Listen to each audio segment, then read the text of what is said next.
Every day's Casual Friday. That means Monday is Casual Monday.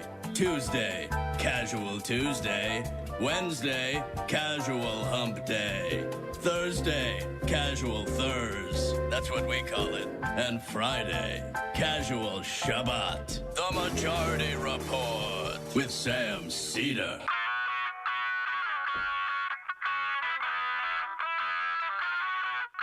It is Friday, July 23rd, 2021. My name is Sam Seder. This is the five-time award-winning Majority Report. We are broadcasting live steps from the industrially ravaged Gowanus Canal in the heartland of America, downtown Brooklyn, USA. On the program today, former legislative director and chief policy advisor to Senator Bernie Sanders, Ari Rabin-Havt, will be here on what the infrastructure bill fight looks like from the inside. Then later in the program, we will talk to David Feldman, the David Feldman Show. Meanwhile, McCarthy's failed bid to undermine the January 6th commission sparked a congressional war. Alabama Republican governor says blame the unvaccinated as Republicans try and steer the ship away from their anti-vax public perception and reality. FBI revelation shows that the Kavanaugh vetting was neither thorough nor impartial. And has Joe Biden waved the white flag on voting rights? Meanwhile, U.S. issues sanctions on Cuban leadership for protester crackdowns. Mississippi looks to the Supreme Court to overturn Roe v. Wade. And bipartisan state AGs come up with a $26 billion deal to settle the opioid distribution lawsuits. The Cleveland baseball team has chosen a new name. They'll be known as the Cleveland Guardians. And lastly, Missouri voters prevail over Republican lawmakers, nearly 300,000 Missourians, to get health care through the ACA. All this and more on today's Majority Report. Welcome, ladies and gentlemen. Thanks for joining us. It's the end of another week. Joining me, as always, Emma Vigeland. Hello, Emma. How are you? Hello. I'm doing well, Sam. Glad to hear it. Yes. Thoughts on the Cleveland Guardians? I think it kind of sucks. Oh, all right. We were talking about this a little bit before the show. Like, I mean, Matt wants to weigh in right here. Well, I just don't understand. Like, Cleveland has a history, and I'm getting doubling up already. Emma, you might want to take this. Well, we were just talking about this before the show. Is it cops, essentially? Who are guardians? What does that have to do with things? And then apparently it has some car connotation. Is there any real association with cars in Cleveland that exists in the last decade? I mean, or right. Multiple decades? They're protecting cars. Yeah, it's like traffic cops or something. What? I don't understand. It's weird. It's weird history. What would you have done, Matt? What would you have chosen? I just I don't know, steamers or I don't know, like Cleveland. Spiders. Sort of. Spiders. Yeah, spiders. That's the answer. It feels like they didn't want to change the logo that much. And Guardians look sort of like Indians, I guess. And I don't know. Yeah. But it does really beg the question, what are they guarding? I don't know. I mean, they're guarding themselves from public the lead public if they have criticism. If they have the lead, they're guarding well, that it. Doesn't sound quite very exciting, right? I'm glad they changed the logo, and I'm glad they changed the name. Washington football team is involved in a multi-year process to try to change their name because, Dan Snyder's too cheap to cough up for the patents that have already been bought up. The next phase is the Chicago Blackhawks, but the NHL is behind in every sense of the world. So Well, there you we'll go. say, and the world.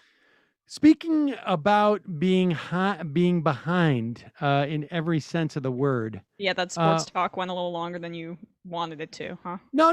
I brought it up. I was just curious. I was very curious as to what your response would be of that name. I found it very odd, to be honest with you. I mean, Guardians is. I mean, I'm glad that they are changing their name as well. Guardians. I'm not quite sure what it's supposed to. I don't know. I've watched so much of I was about to say Saul's, the kids movie, right? Exactly. Right. All right. Well, let's. Speaking about being behind the times. Here is. This is like something you would expect would have been released months ago, but no. In fact, on the week that members of the Republican establishment, I guess, decided maybe they saw some polling. Remember, Steve Scalise got a vaccination for the first time, the House Republican whip on Sunday, first shot on Sunday of this week. We saw Mitch McConnell get out there and sort of forcefully, suddenly he's no longer just speaking for himself when it comes to vaccinations. Ben Shapiro went out there and said, maybe the biggest right-wing media figure went out there and said, I got a shot, incidentally. And so did my wife. They're seeing that stock market tank, and the fear begins to creep. I don't think it's the stock market. I think there's got to be polling. I just don't think the stock market is enough. They would be very happy to have the stock market tank during Biden's administration, would be my guess. But maybe it is that. Their donors may not, but it's true. But here's a PSA rolled out by Fox. And of course, if you've watched this program on a regular basis, you know that there's really only one or two Fox News hosts who have taken this serious from the beginning. And Steve Doocy is one of them. And it's because I think he actually got bumped up against COVID. And here we go. America, we're in this together. And if you can, get the vaccine. For information on vaccine sites, visit the vaccine finder on the homepage of foxnews.com. There it is. They really pushing it. But there are reports now, this according to this being reported just right now by the COVID-19 data director from the White House, a guy named Sirius Shapar, who says that there has been, in the past 7 days, there has been an uptick in vaccinations. Now, maybe, again, it's the Delta variant, or maybe it is, in fact, some Republicans coming out and saying you should get vaccinated. But here's the funny part. Well, not funny. This is the disturbing part. Right. Sean Hannity the other day said, I've been vaccinated. My wife's been vaccinated. He tried to take that message and sandwich it in between two segments where he's basically being skeptical about vaccinations. And they are so afraid. They have built their audience on vaccine and COVID denial, so much so that he has to now come back out and recalibrate and say, well, wait a second. I did say get the vaccine, but I didn't push it on you. Here is one of the most incomprehensible segments you will ever see on Sean Hannity's program, and that's saying something. These reports are all false for multiple reasons. First, I touted Operation Warp Speed since the beginning.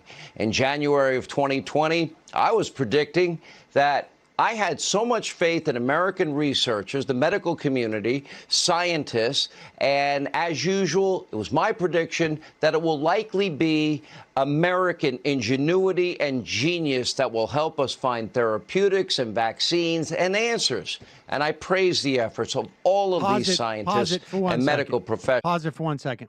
Couple of points. One, yes, the American ingenuity was involved in this. So it wasn't German. BioNTech, the company that really developed a lot of this technology that Pfizer's using, funded by the German government to the tune of $500 million. But yes, American ingenuity. But there's just something about March 2020 that resonates with me when Sean Hannity says it. I think it was in part because he was on there saying that this was just another hoax that the Democrats were launching against Donald Trump, and also had a Fox News medical advisor on who saying, like, look, this is basically no worse than the flu. But continue with Sean Hannity's completely incomprehensible qualification. Covering of all bases, covering up every base. It's a parody of poor public health messaging, really. It really is. It's a parody of poor public relations. He's trying to be like, I'm like Tucker, but I'm also like Fox News corporate's little lapdog, and I'm going to make sure that I toe the line. Damn, he looks weak. This is and confused. Yes. Here we go. Play. Much like his audience. And I praise the efforts of all of these scientists and medical professionals, those involved in developing therapeutics, the 3 vaccines that are now on the market, and literally dozens of others in terms of therapeutics. But I never told anyone to get a vaccine. I've been very clear. I am simply not qualified. I am not a medical doctor. I know nothing about your medical history or your current medical condition. I think it's inappropriate for me to do so. Instead, for over a year now, I have been warning my viewers, you make my career possible. I want every American, liberal, conservative, Republican, Democrat, I want you to be healthy. I have seen the worst of this virus in people that I love and care about, and to take COVID-19 seriously. And I've said it over and over and over again. It's not been in the last week. I said to take it seriously, to do your own research. There's a ton of it right on, at the tip of your fingers on your own phone. Look at all of the studies. Okay. Consult your doctor or doctors. Consult medical professionals that you trust. And based on your specific medical history and health issues, that will be an important decision with you and your doctor based on your very unique and specific circumstances. I've had many doctors on this program, some that I agreed with and some that I disagreed with. And I pelted them with questions about COVID-19 and the vaccine and therapeutics, hydroxychloroquine, ivermectin, Regeneron. I don't want to lose sight of the fact that, A, he is not qualified to tell you to, anything about a vaccination. But B, he's qualified to pelt doctors that he disagrees with on his show. A, he's not qualified to give you any medical advice. But B, you, who has a phone, is qualified to make a medical determination as to what's best for you. Speak to your doctor that's going to tell you to get the vaccine, but also do your own research on theirs. He's towing that line, right? Trying to do your own research is like the #1 buzzword for anti-vaxxers. Well, and the bottom line is, it's not like they have over there millions of dollars ostensibly set aside to do research about questions like this, right? I mean, presumably that's what a news organization does. We're going to do the research here and talk to these doctors. Now, what we came up with doesn't seem to be no worse than the flu. If you go back and just search Sean Hannity for particularly in the first 6 months of the pandemic, it is amazing how he's tried to split the difference here, and it's really not really, I can't really quite comprehend what he's trying to do here, but continue. That's the end of the clip, but it is amazing for him, like you said, to be at just a multi-billion-dollar news organization, one of the main figures of it, and say, like, I'm just a guy, like, I don't have a PhD. It's like, well, they talk about alphas and they, love when men just take charge, and yet he provides himself with zero agency and zero respect for what his job is supposed to do. As you say, he gets paid millions and millions of dollars to do this, and yet somehow he, after over a year of this pandemic, has zero actionable information to provide to his audience. That's what we call a I mean, beta. it's not even, I mean, regardless of what he's getting paid, I'm saying like ostensibly, like there's producers there to investigate this, but instead go onto your phones, go to places where we already know that there's a tremendous amount of misinformation being presented. Go onto Facebook, a place where there's been, millions and millions of people who've received misinformation about this stuff. Oh, it's magnetizing. Thanks, Sean. And the other thing is that there is no unique, I mean, this idea, yes, everyone is special and everyone is in some way a snowflake because they're different from each other. I know that's a beautiful sentiment. But when it comes to a pandemic, there's no unique circumstances that would place you into a situation where it is good for you to get a vaccine in light of a pandemic. There's no, like, yes, it is the case that the mortality rate for people over the age of 65 significantly higher than that of people under the age of 65. But the way that most people over the age of 65 catch COVID, or did before the vaccination, was from people who are under the age of 65. And so the idea that this is a unique, your unique health situation needs to be assessed before you go and get a shot. And I would also add that he should also check on what's happening with the Republican Party, who are basically standing in the way, at least in the context of like Missouri, for example, of like hundreds of thousands of people getting health care. It's a good argument he's making for a single payer system that provides universality. But I mean, are people going to go out and sort of like have just a chat, like a philosophical chat with their doctor about whether they're in danger in the context of a pandemic? But that's the point, Sam. That's the point, is to make it about this individual health decision, as if you're going to, take a certain medication or get an elective surgery. It completely strips the national conversation that needs to be had about what the social responsibility of people is to do in a pandemic, which is, exactly what Fox News wants to do for their audience. They want to make it about how you're a special snowflake, and they don't want to have any sense of public duty behind this. They're literally giving these vaccines out in subway stations. Your specific medical condition, unless it's incredibly specific, is so irrelevant that his emphasis on it is important to note in and of itself. Yep. All right, we're going to take a quick break. When we come back, we'll be talking to Ari RabinHavt. He is the former, I've lost that. He's the former legislative director and chief policy advisor to Senator Bernie Sanders. We'll be right back in just a moment with that. Folks, just a reminder, our sponsor today, really our sponsor almost every Friday, I think it is every Friday that I remember, is the Great Sunset Lake CBD at sunsetlakescbd.com. Just a fantastic company up there. They're a farm that was and has been and continues to provide dairy to Ben and Jerry's.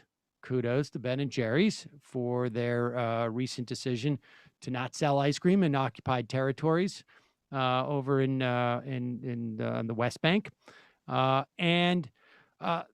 This company branched off from there and started by guys who are working on the farm, and they have great business practices, $15 minimum wage, mostly employee-owned company. Their farming practices are also excellent. Integrated pest management.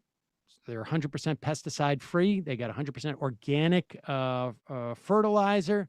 They're working with the University of Vermont to do regenerative farming practices, and their products are fantastic. They have a new tincture that they just sent me, CBD with melanin and melatonin, not melanin, and melatonin, and it's been great.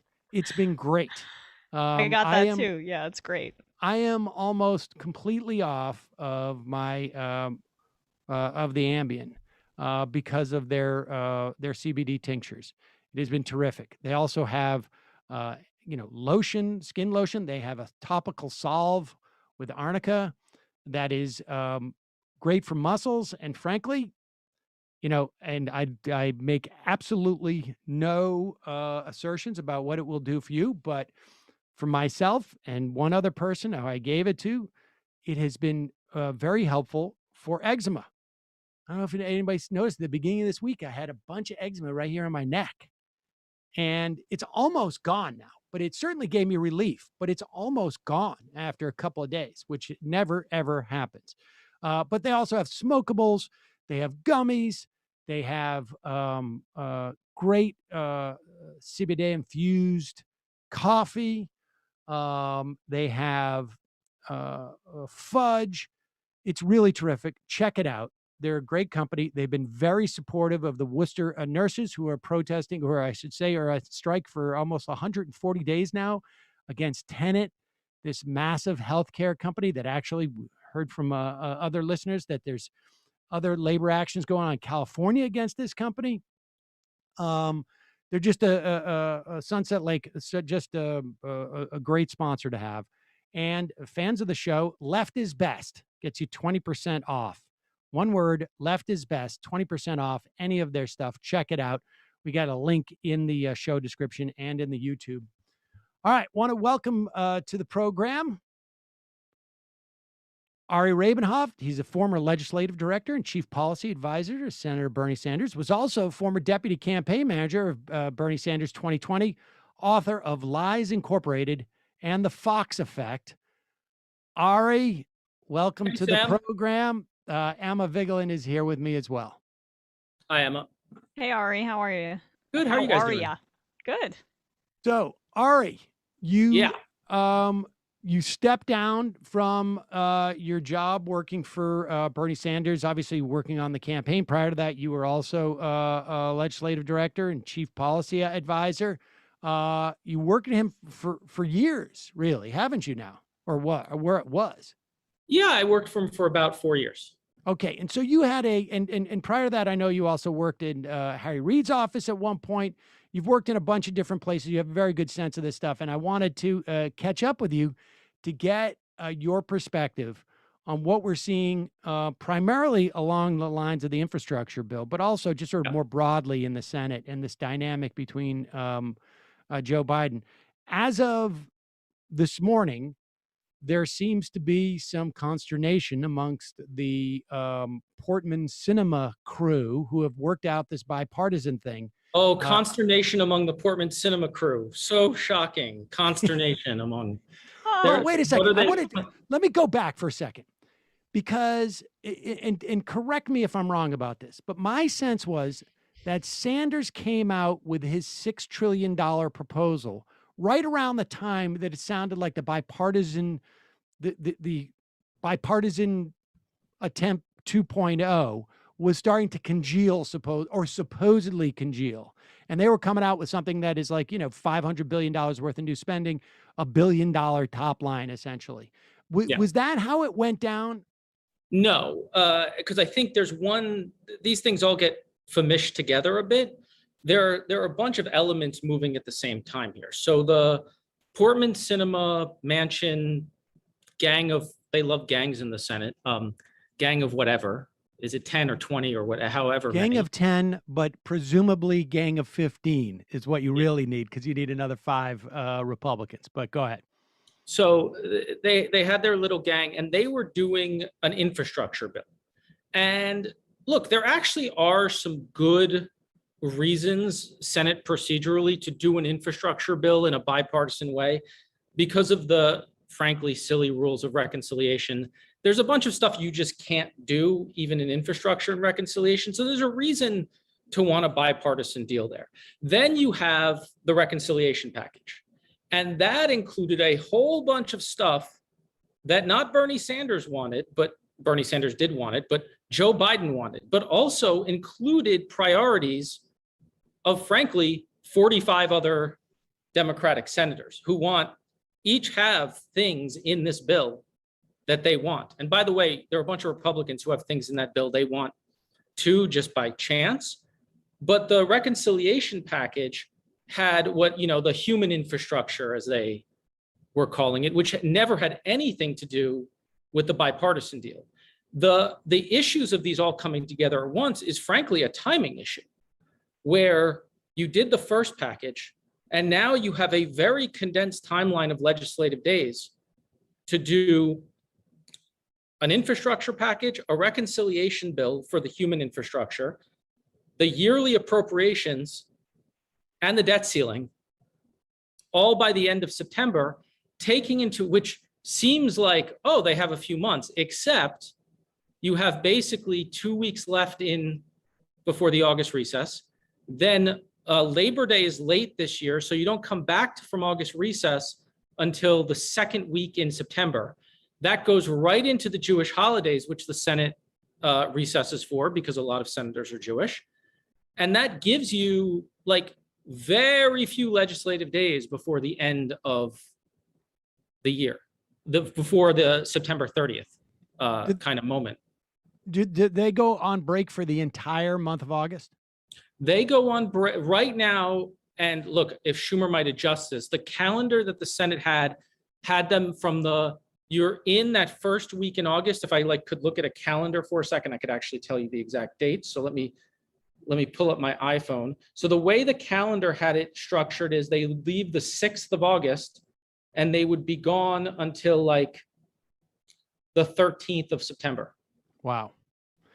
All right, but what I'm saying is, and what I'm talking about, and that dynamic and all the timing is helpful. But it seemed to me, now I know that in this bill, and originally I think Joe Biden had introduced a couple of months ago 2 separate tranches of an infrastructure plan, both somewhere around the neighborhood of $2.5 trillion, some more or less. More or less.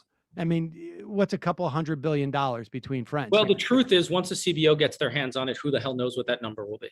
Right. And you're talking about the Congressional Budget Office, and they basically score this, just so for people who don't understand what that means, they score it. They actually run through the numbers. Now they use models. It's sort of, but don't get me, we could have a 45-minute conversation about how much I hate them.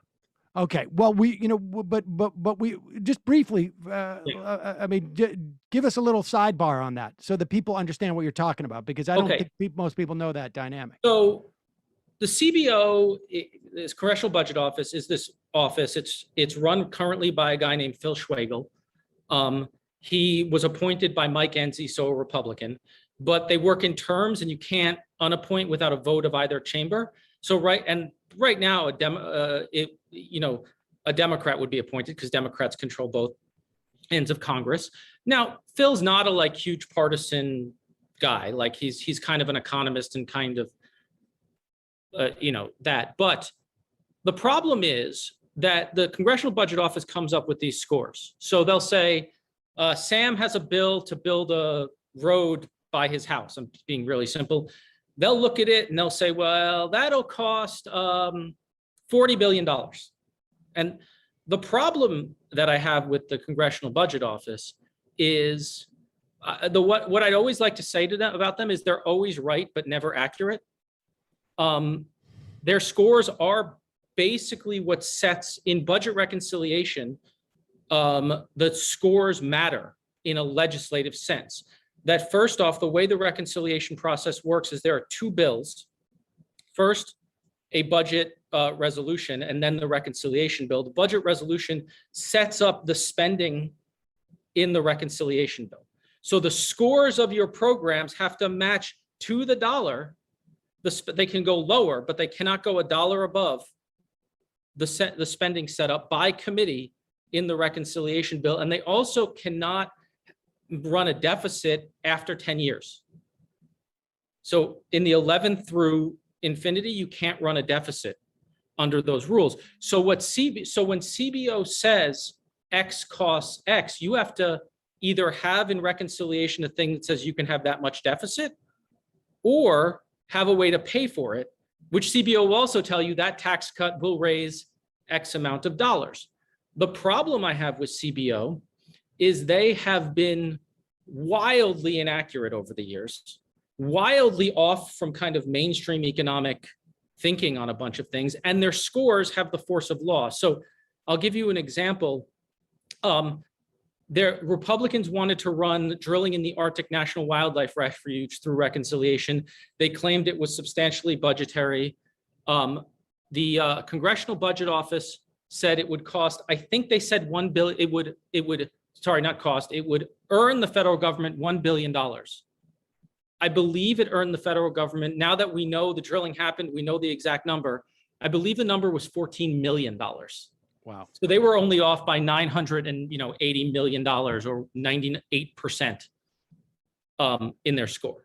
And that's my problem, is we have an office with the force of law that has been highly suspect in how they've done a lot of the scoring. Okay. And all right. So that sidebar aside, we had Biden, who came out with two tranches, approximately 2.5 trillion each. Yep. One was the sort of the hard infrastructure. One was the human infrastructure they were building it. And at one point, Manchin had said, like, yeah, well, 4 or 5 sounds good to me. There were all sorts of numbers being bandied around. But it seemed once that setup went away, when Biden provided those two, and it sort of fell into this, he then started to negotiate with some Republicans. That fell apart. And then the Portman Cinema thing started to happen. And when they announced, I don't know, this is now a month ago, 6 weeks ago, that they were that they had some type of deal, and it was anemic, they announced it. I mean, it obviously didn't really actually have it. It seemed to me then Sanders, came out and said, I want a $6 trillion bill. And as far as I can tell, what happened there is that staking out that position provided ballast and made it and created some type of oxygen, essentially, in space for people like Mark Warner to walk out of the budget, meeting and say, we've got a deal. It's $3.5 trillion. It's less than what Bernie wanted, but it's a good deal. Is that more or less the TikTok of what happened there? Yeah, there's a slight adjustment. Is I wouldn't give there's the second thing, which was there was always going to be a reconciliation package in addition to the bipartisan deal. Right. And there were some more conservative members who were saying 2 trillion. Biden wanted 4 trillion, and now we're at about 4 to 4.1 trillion. If you take the infrastructure in the bipartisan deal and the two pieces, you combine that together, it's all 4.1 trillion. Look, I think the problem, Sam, is, and we've seen this, you and I have frankly been around this a long, long time. And we kind of saw this at the beginning of the Obama administration. There's this bipartisan fetish among a group of Senate Democrats. And frankly, Schumer, and this is to his credit, has actually done a lot to kind of try to alleviate that bipartisan fetish. But this will actually show how meaningful it is, because let's go over this. Democrats passed that $1.9 trillion bill in a partisan manner, the right thing to do. It was the failure at the beginning of the Obama administration, right? Those guys, we didn't act for months. This time, Biden came in, did the right thing with Bernie, Schumer, Pelosi, and others. Bernie was chair of the budget committee and said, no, we need this 1.9 trillion, we're doing it. Come talk to us with your ideas, but if you're just gonna complain about process, we're moving forward. Good. Then there have been a series of, frankly, very bipartisan bills passed through the Senate. So you've had the Asian hate crimes bill, which was done in a very bipartisan manner with a very open amendment process. And it got like 80 something votes in the Senate and passed. Great. Then there was this Chinese competition bill, which frankly, I think it got 95 votes, and Bernie was the only Democrat to vote against it. That was also Schumer's pet project, right? He'd been working on that for quite a while. He had been, and he went and got Cornyn involved and brought a whole bunch of people along, and it was fun for everybody. And it was on the floor for 2 weeks, and there were bipartisan amendments, and there were everybody got amendment votes or got their amendments in the bill, and It was happy and bipartisan. So first off, Schumer gave these guys enough space to, you want to make a deal, you make a deal. The problem, Sam, if I can jump slightly, is these guys want an impossible deal. Who's these guys? The bipartisan caucus. Right. So they want a deal that's just not mathematically possible, because they're like, we want $500 billion and we want it paid for, but you can't pay for it by reversing any Trump taxes. You can't pay for it with that little IRS, with the IRS money. With the IRS money is literally, you can't pay for it by increasing enforcement by the IRS on taxes that are already due. You can't by cracking down on tax cheats. Right. Like you literally can't. Absurd. Which is absurd. By the way, they were like at a very low level of money there. There have been the suggestions from people, including the IRS, that said there are trillions out there. Yep. In money, and they were like at this tiny percentage. You can't pay for it. And look, the Center for American Progress, which, center left think tank, not a Bernie Sanders think tank, more of like the middle of where the Democratic Party is think tank. They came out with, I think it was 4.5 trillion in pay-fors. They have 4.5 trillion in basically taxes on the wealthy and large corporations that can easily be raised uncontroversially within Democratic circles. So if you told Bernie to go find 500 billion, he could literally find it in his back pocket today, right? You say you have to pay for 500 billion, he's got it all there. But but what they're doing is putting all these parameters on it that makes it, that's why this deal has always been half a loaf of BS, because you got to find these numbers that don't exist. And by the way, how they get to the numbers, and this gets to also why the CBO is terrible, is by trying to game the math in the CBO. That's all they're doing. They're playing little games to the test to make up fake numbers, basically. Okay. And this is just, just really quickly, the reason you say it's half a loaf or a little bit, ridiculous in terms of what it accomplishes is because this is largely just a branding exercise for these senators, is it not? The meat of what we're going to see in the human infrastructure element, and if they drop, X, Y, and Z from the bipartisan bill, it'll just get enveloped into the reconciliation package. That's really the function this seems to be serving more than anything, right? Yeah, it's just an excuse to say we did something bipartisan, which is fine. And look, the truth is, from the start, internally, let's take like a very small item, but it provides a good example. There is very much agreement in spending a ton of money on broadband infrastructure, like just a ton of, just everyone in the caucus agrees, from Bernie Sanders to Joe Manchin, we should spend a lot of money on broadband infrastructure. They were never going to fund the full Biden proposal in the bipartisan deal. And as I understood it, they were always going to fund, like they were literally going to take that number and be like, subtract the bipartisan number and put the rest into the reconciliation package, because there's just general agreement among every Democrat that we need to spend a ton of this money, which isn't controversial, which isn't partisan, which as a progressive, I'm okay with. It's not something that's going to like super excite me, but it's good spending and good money, and like, let's do it. But okay, that raises another question, because my understanding is that bipartisan bill also functions as a cap. Specifically, let's use that example. If Bernie and Manchin and Biden agree that they wanted $100 billion, I'm just throwing this number out there for broadband, and 50 of it is, and I think these numbers are actually lower, but 50 of it is in the bipartisan bill. My understanding is that the reconciliation bill, according to what Biden had said about 4 or 5 weeks ago, could not go in and supplement the reconciliation, could not supplement the bipartisan bill. And my perception from talking to senators and other people was, especially on things like broadband infrastructure, that just wasn't going to fly. Okay. All right. That there were too many people who wanted that money and they didn't care. And it's not, and they also have to contend with the House, who, like Jim Clyburn, wants that money, And do you think Jim Clyburn's not going to get that money? Right. Okay. For So 1 second. so there could be other ways of like saying, well, this is not, we're not doing broadband. We're doing broadband infrastructure Or as opposed to like we call you it something. paid $150 billion towards the Sam Seder program for broadband. We are funding the Emma program for broadband here. That's Okay. a totally Fair different enough. program for broadband. I also anticipated something like that. But let's get back to the bipartisan bill. I get the idea that there are things that can be done in the bipartisan bill that can't be done in reconciliation that make it more complicated.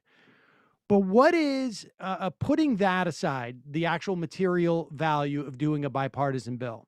Yeah.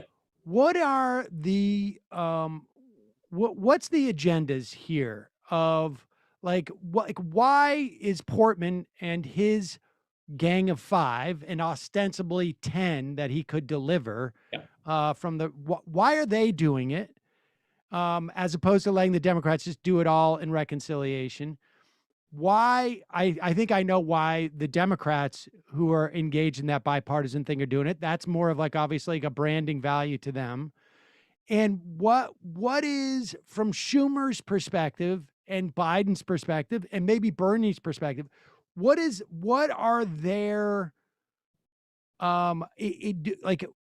is hope number one that it just, okay, they just make it work and they get that stuff spending so that we don't have to put it in the reconciliation bill? Is the second position like, if it fails, then we can go to Manchin and Sinema and say like, look, guys, we did everything we could. And does it pressure Sinema to have that thing fall apart? So give me the different players, what they're hoping will happen. I think you've nailed it. So there are a group of Democrats who want to say they're bipartisan. That's Warner, that's Sinema, that's Manchin, they want to proclaim. And for some of them, Manchin, I actually think there is like some legitimacy in terms of his internal like policy concerns. There are others who just want to say they're bipartisan, if that makes sense. Like I think Manchin is kind of a different player in this and has different motivations than the others based on, frankly, the state he's from, his whole history, et cetera. Others, it's just they want to show they're bipartisan to say they're being bipartisan. I think, first off, Schumer's strategy has very clearly been, okay, you want to be bipartisan, I'm going to give you the space to be bipartisan. And by the way, his vote last week was to show you, I'm going to deliver you 50 Democratic votes on a sight unseen bipartisan bill. I will deliver you Bernie, Elizabeth Warren, Jeff Merkley's vote to let you go to the floor with your bill, sight unseen. That is how far I'm willing to go. And by the way, how far Bernie is willing to go, how far these other progressives are willing to go. This was a call your bluff. That vote, I didn't realize, I hadn't really contemplated that, but that vote was a, we're all here. Like we're ready. We're all at the dance. And so anybody who's not at the dance, it's coming from your side of the aisle, not ours. Yeah. So that vote was a motion to proceed, right? It's a test vote. No, it was a vote. It's not a test vote. There's no such thing as a test vote. I hate when the media's like, it's a test vote. It's one of the stupidest things I've ever heard. What it was, I'm going to let you bring this bill to the floor sight unseen. We will amend it with your amendment. When you get your work done, we can have this on the floor for 2 weeks. Come up with your amendment, get your legislative language done. We'll amend it with your amendment, and we'll move it through. I will show you, Schumer, that I have my 50 votes. You show me you have your 10. Here's my 50. And frankly, that's what went on. Now we're in this period where, look, there's a clock. And I think, I think the question is going to be, at what point does Schumer call the clock? Right? Because look, maybe they come up with a deal. Every 2 minutes, I hear some other excuse as to why this doesn't work. I heard from somebody this morning that Republicans are complaining about Davis-Bacon rules, which are labor standards within infrastructure packages, which have existed for, I think, 70 years now, basically saying you have to hire labor at a certain rate of pay if they're going to work for the government, right? And by the way, that's one of the reasons you want to do some infrastructure in non-reconciliation vehicles, because I'd have questions about whether the parliamentarian would allow Davis-Bacon standards into a reconciliation package. So guess what? Part of the reason that you get progressives to vote for this deal is the Davis-Bacon standards, right? That's one of the, that's something that could go easily into a bipartisan regular order bill that can't go into a reconciliation package. Now I heard from somebody that is that's now an issue up for debate. And the Democrats are firm and like, yeah, we want, these standards are always in, and they're debating, literally they're debating the difference between 18 and 20% on mass transit money, from what I heard. Right. And this is a way they keep looking for things that will, and it's being reported right now by Burgess Everett at Politico that if there's big cuts to mass transit, they're going to lose Democrats. Yeah, because Democrats rely on that money. Right, and those formulas are actually important on a policy perspective for the reconciliation bill in the future. So you need those. What do you think the timing is going to be? And how does Schumer set that clock? I mean, is it at one point he goes to Sinema and Manchin and says, how much more evidence do you need?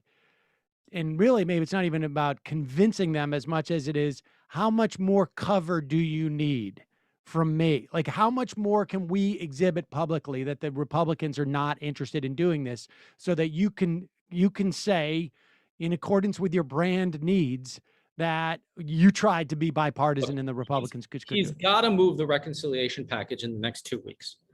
And you've got to set up the vote-a-rama, which is the most, do I need to go over your audience? The vote-a-rama is like a like an overnight thing where everybody gets to do amendments and they get shot down, and this is part of the process. Right, and it's a long, the last time it took 27 straight hours on the floor. Basically, there's unlimited amendments in an open process, which just goes crazy. And this one will be even crazier because it'll include Judiciary Committee amendments, which will go off the chain for a number of reasons. So Schumer needs the time to build into that. He'll always want to do that, by the way, right up against a recess, because one of the motivations to stop it is you get to go home. The most powerful force in Washington is the scent of jet fumes at a national airport in terms of moving legislation.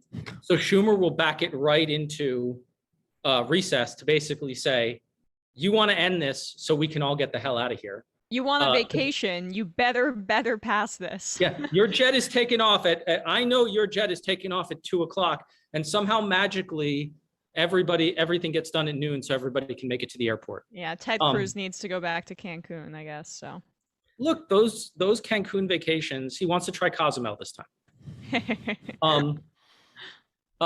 So Schumer is going to want to bring that to the floor. My sense would be the last week before recess. And if you're going to do reconciliation by September, the budget resolution needs to pass the Senate that week, period. Or Schumer needs to not have recess, which would be a highly unpopular decision among his members. And you've got to pull the plug on the bipartisan bill before reconciliation actually begins, because you may need to figure out how to get that $500 billion worth of spending into the reconciliation bill, right? I mean, we need to know how much we're going to spend on broadband, for instance. I'm going to be honest, Sam, like the issue with that is you can always play to the test with the CBO on certain things.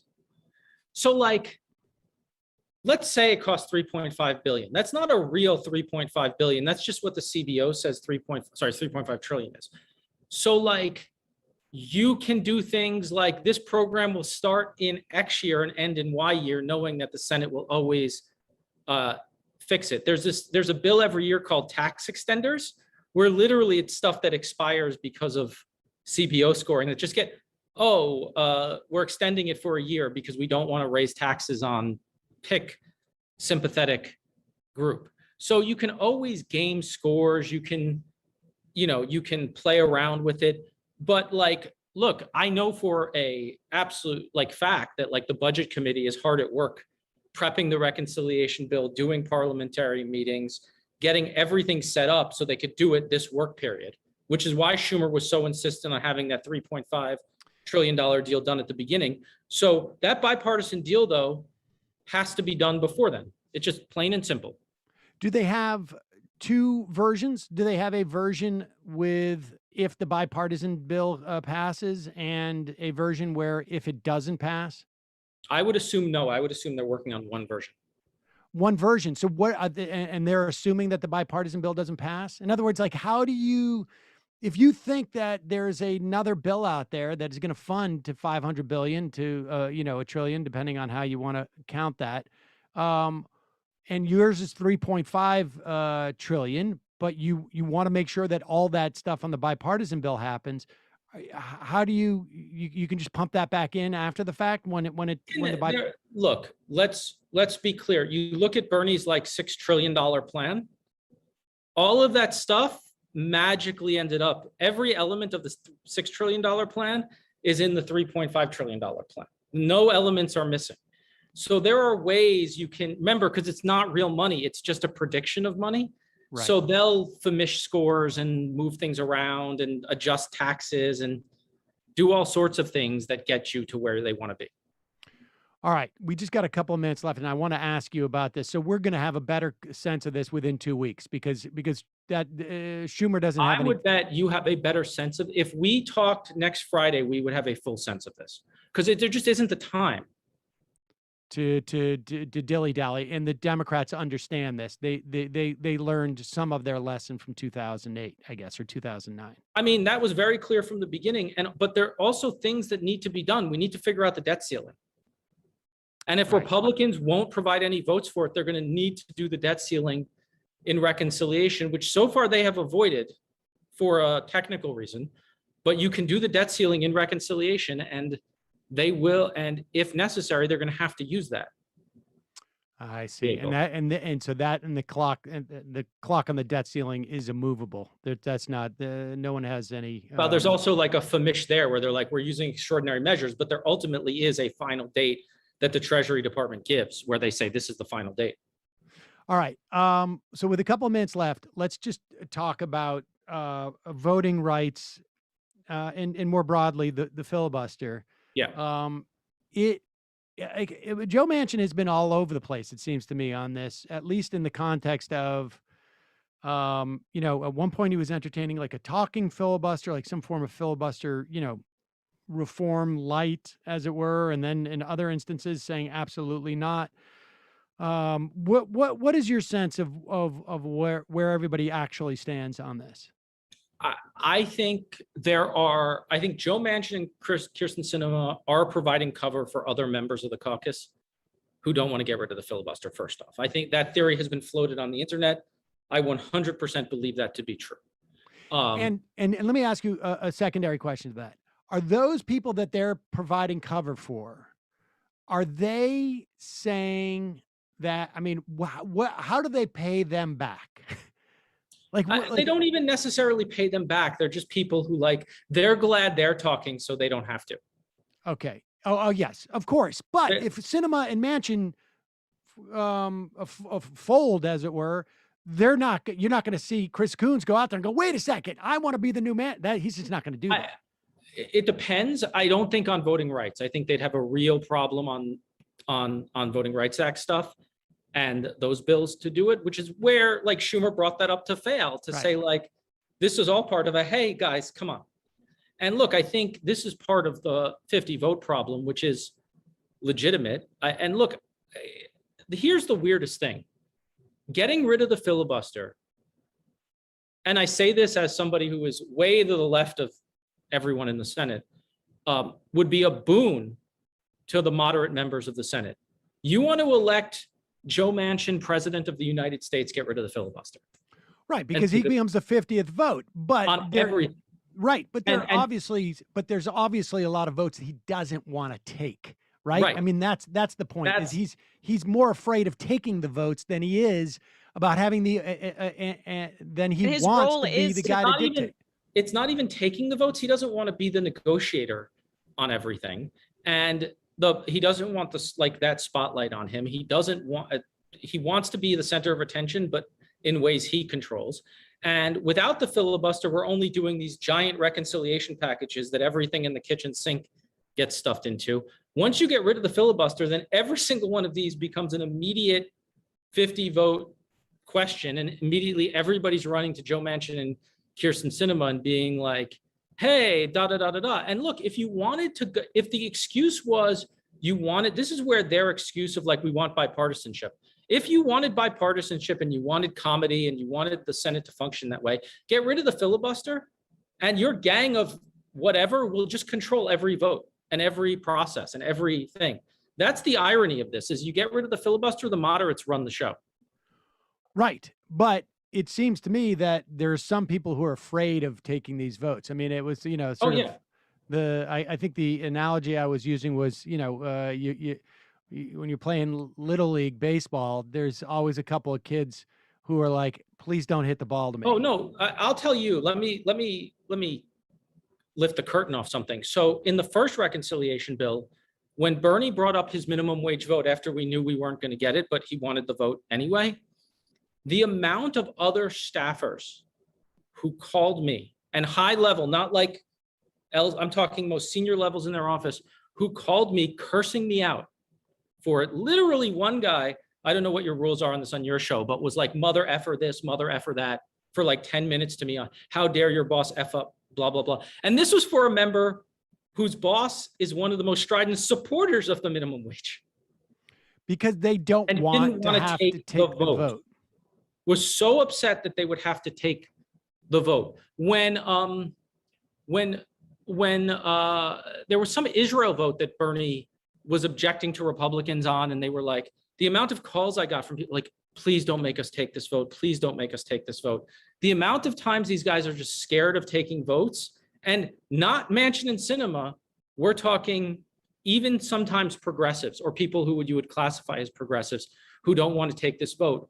And on minimum wage, a lot of it is about these guys. Like, the issue is so once you say that issue is so one-sided politically, why are they scared of taking that vote? Well, they collect money from the NRA, the National Restaurant Association, not the other, the other evil NRA. And they don't want to lose that fundraising by taking this vote. There you have it. And it's literally that simple. All right. Well, Ari, thanks for this look into it. We don't get a chance to talk to people who have been inside the process and then have stepped outside the process and have been there as recently as you have. And this has been a great insight into what's happening. And hopefully we'll know more by next Friday. Really appreciate it. Thanks, no problem. Thanks, Sam. Thanks, Emma. All right, folks, quick break, and then we'll be back to wrap up the week.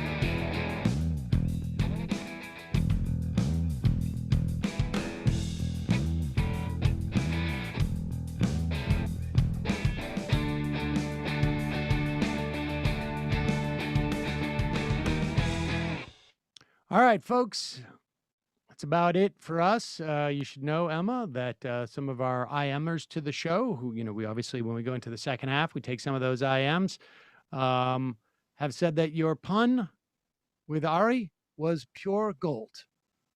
Pure gold. What pun? You had a pun with like, how are ye doing? That was unintentional. Much like like when you said much like when you said melanin instead of melatonin earlier. So. Right. Yes, that was also definitely a problem.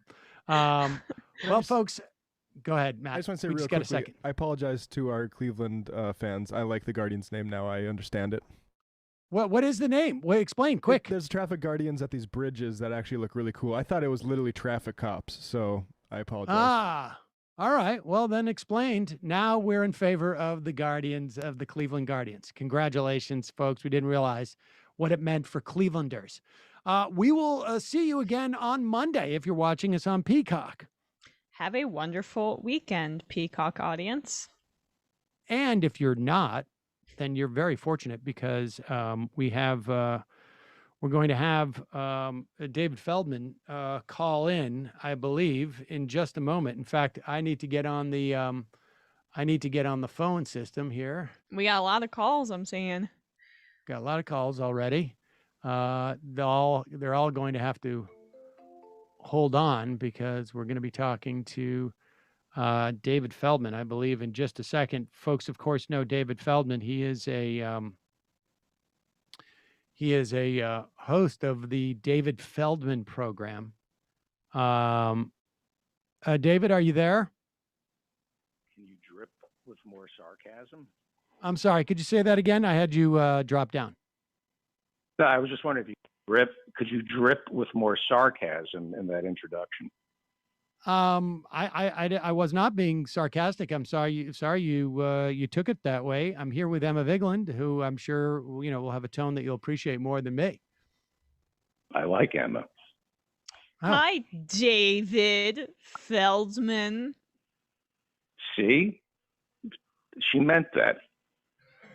I could tell I could tell that she was happy that I'm coming on the show and that I'm not like this last, like you called everybody and I was last on your list. Like I can tell she's excited to talk with me, Sam. I'm excited to talk to you about it. I mean, David, one of the things I wanted to talk to you about, because I know there's a big component of this in LA, is the Medicare for All march this weekend.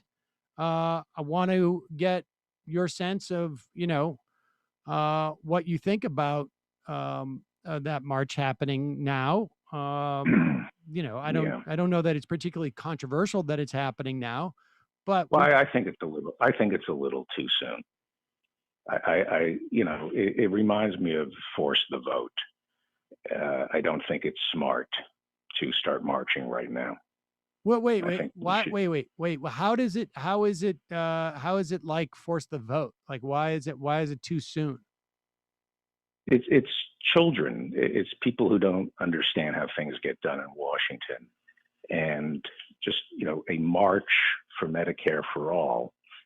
So they have this big march, right? And then Monday, Nancy Pelosi doesn't introduce Medicare for all in Congress, then we blew it. Then we'll never, it's like you wait your turn before you have a march for Medicare for all. What happens? They have the big march and then it doesn't get voted on Monday. Then the whole thing, then we're never going to have Medicare for all. Well, this is not, it's just amateur. It's amateur hour. Isn't the march about getting, getting more people involved in a movement to push for it? Like, presenting the idea that there's going to be a lot of people who want Medicare for all? Yeah. Well, this is what happens when you have inexperienced people who don't know how things get done. And, I want Medicare for all more than anybody. You know that, right? Yes. No, of course. I know that. Sure. Yeah.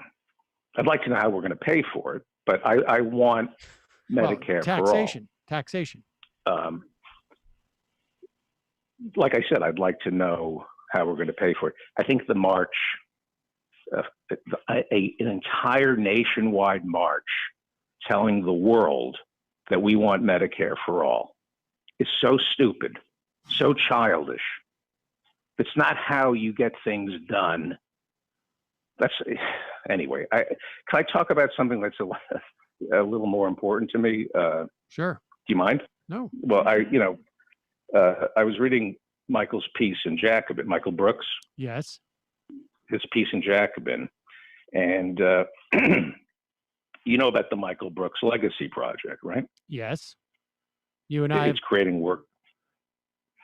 Hello? Yes. Go ahead. It's creating work that continues his legacy. And if you go to patreon.com/TMBS, you can donate money. Correct. To the yeah. So, when I donate, it's between me and my God.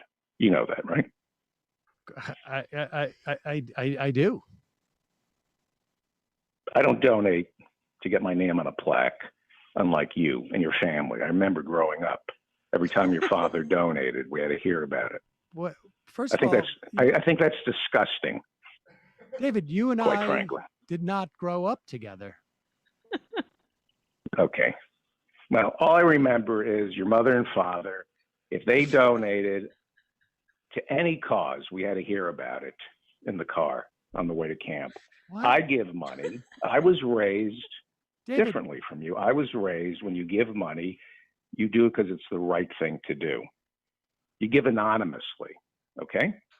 And that's what I decided to do. I decided to give a donation to the Michael Brooks Legacy Project. Yeah, you, anonymously. David Feldman, right? It's not anonymous now that you've said it, David. No, I'm not telling anybody that I donate. I went to patreon.com/TMBS. And when I donated, they asked if, they wanted, like, they could put my name on a list. And, I gave a lot. I gave a lot of money. Wait a second. A lot. David. A lot. Yeah, no, I appreciate that, but I mean, you realize you're telling us makes it not anonymous. No. They asked me at patreon.com/TMBS. They said, do you want to be put on a list of people who gave? And David, you I understand, said, no, but the point is, though, is that you're making, in addition to the fact that you've never met my parents, we never went to the same camp. I in fact, we did not know each other until I was at least into my 20s. I don't even know if you knew who I was. I mean, I have no idea. But aside from that, the trauma was so bad, you just blocked a lot of things out. The trauma of being in a car with your parents, smoking cigarettes on the way to camp, bragging, oh, we gave money to the Toys for Tots, we gave this much and that much, we're such good people. You were traumatized by how tacky your parents were in just wearing their generosity on their sleeve. They couldn't do one good thing anonymously, unlike my parents, who taught me nobody needs to know that you donated to the Michael Brooks Legacy Project. You realize that's not how I was raised. Nobody needs to know how much I put on my credit card. That's not why I donate, Sam. It's not about me. It's about Michael's legacy, okay? Listen, right now it's as if we're in a car together, except for you're not smoking cigarettes. I mean,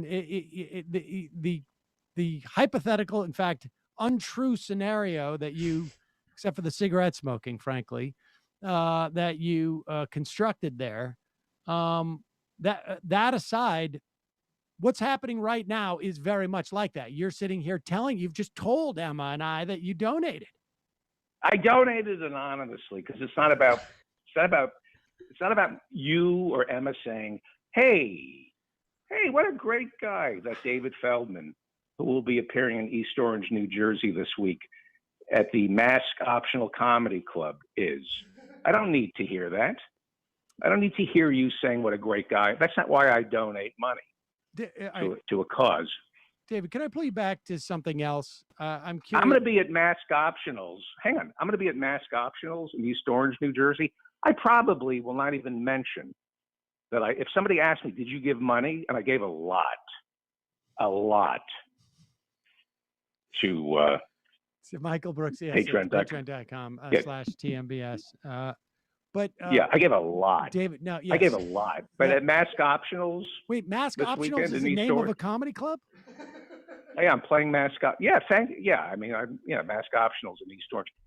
People are going to probably ask me, did you give to Michael's charity? I'm not, that's not, that would be bragging. Let me ask you this, okay? If we could just turn it back to something in the news. Let's talk about something else, because that's not why I called, Sam. There's a march on Medicare for all. We have to get to the bottom of who was behind the insurrection. Well, let me ask you about that, since you raised that insurrection. Kevin McCarthy is basically, has pulled all the members of the Republican Party off the commission because Nancy Pelosi rejected Jim Banks and Jim Jordan. Jim Jordan, more so because they wouldn't validate the election of Joe Biden, rather than Jim Jordan having a problem with, ignoring pleas from the wrestlers who he coached as to their charges that they were being molested. But what is your perspective on that? I don't need a thank you note from the Michael Brooks Legacy Project. And it doesn't bother me that I accidentally donated more than I intended to. That does not. That doesn't bother understand. me. You accidentally donated more than you intended to? Did you put an extra zero? I put a little extra. I thank you. I guess you heard that I accidentally put you just a little told too us. much on the credit. You just told us. Too much on the. You just told us. Told us what? All right. Look, what about the... I told you. What did I tell you? No, what did I just tell you? January 6th commission. Okay. Patreon.com/TMBS for the Legacy Project. But January 7th, the worst day in American history. January in my lifetime. 6th. January 7th was... we need to get to the bottom of January 7th. No, I think you mean... I will never forget January 7th. David, I think you mean January 6th. January 6th. That was the day. I think you are abusive and you don't honor my mental illness. You know I sleep a lot. You know I didn't find out about it until the next day that I've been depressed. And you had to bring... Why would you do that? Why would you bring up that I sleep for long stretches of time? And for me, it's January 7th and not January 6th. Why don't you respect? People generally, pin events to when they happen, not when they find out about them. When I woke up. Well, I understand. So you don't think calling it January 6th instead of January 7th? How do you think that makes me feel? I like you've been corrected as to when the specific event happened. I don't know. You think you're being inclusive by calling it January 6th when I didn't wake up until January 7th, that I had been depressed and sleeping for a couple of days? You think David, how old? I thought you were how all old about were inclusivity. You when you found out about World War II? I don't know. You have this whole patina of, everybody, let's play with everybody. But people who are suffering from mental illness, like me, who have been depressed and been sleeping a lot, because I'm an empath. And this pandemic has hit me harder than most people, and I've been sleeping a lot. Well, to call it January 6th instead of January 7th when I first found out about it makes me feel left out. All right, January 6th and 7th. Would that be better? Thank you. See? Yes. Or just January 7th. Or just January 7th. The event that happened in the first week of January. How about we just call it January 7th to respect I think it's going to be confusing for other people. That's why. I think I've had it especially tough the past year and a half, okay? Well, and I would prefer it if people honored my pain and called it January 7th. All right, fine. And quite frankly, I think you are insensitive. And I'm taking to Twitter right now. Well, wait a second. Before you go to Twitter, let me just, okay. No, I'm on Twitter. No, I'm on. Emma, I'm leaving you out of this. This has nothing thank to do you. with you. But just know that when you take to Twitter, you could ruin Sam's career. Yeah, but you know what? I don't know. You All right. don't care. Okay. So You're an January empath, 7th, Bob. what is your perspective on this commission? We need to get to the bottom of who is behind this. Okay. That is how we win big. You got to go big to keep the House in 2022. And I want a filibuster-proof Senate. Right. And so the only way you do that is you go big. You go big, like unimaginably big. Well, and we should spend the next year.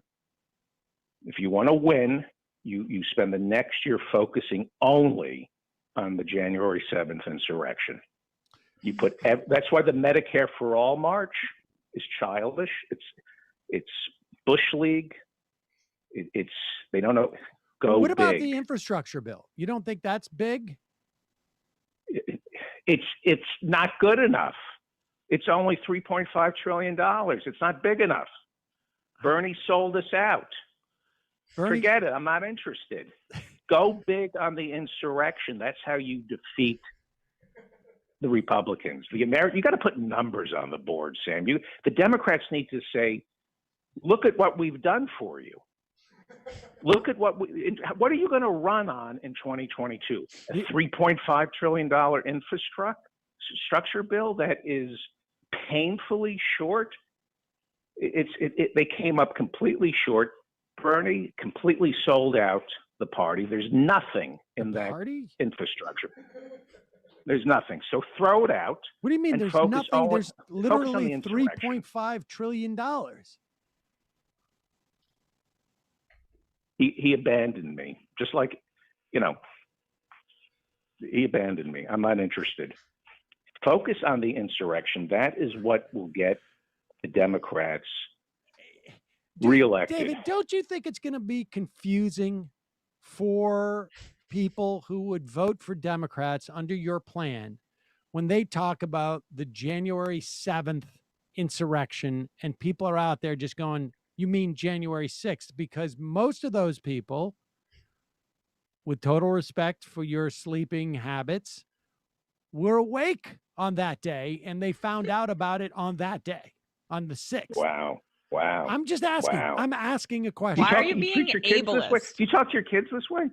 I mean, do you talk to your kids this way? Is that how you treat? I don't have people to, in your personal life? Really, to be totally honest, because they're 8 and 15. I don't really have to.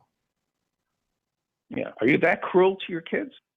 I mean, what part of what I'm saying is cruel? I'm just asking you if you don't think it's going to be confusing for people. Like, surely I have faith in the American people. I think they're smart enough to see the Democrats going big on the January 7th investigation and saying, hey, wait a second, this party cares about me. They're trying to get to the bottom of what happened on January 7th. I think most Americans are smart enough to say, you know what? Infrastructure, Medicare for all, that can wait. I'm looking for a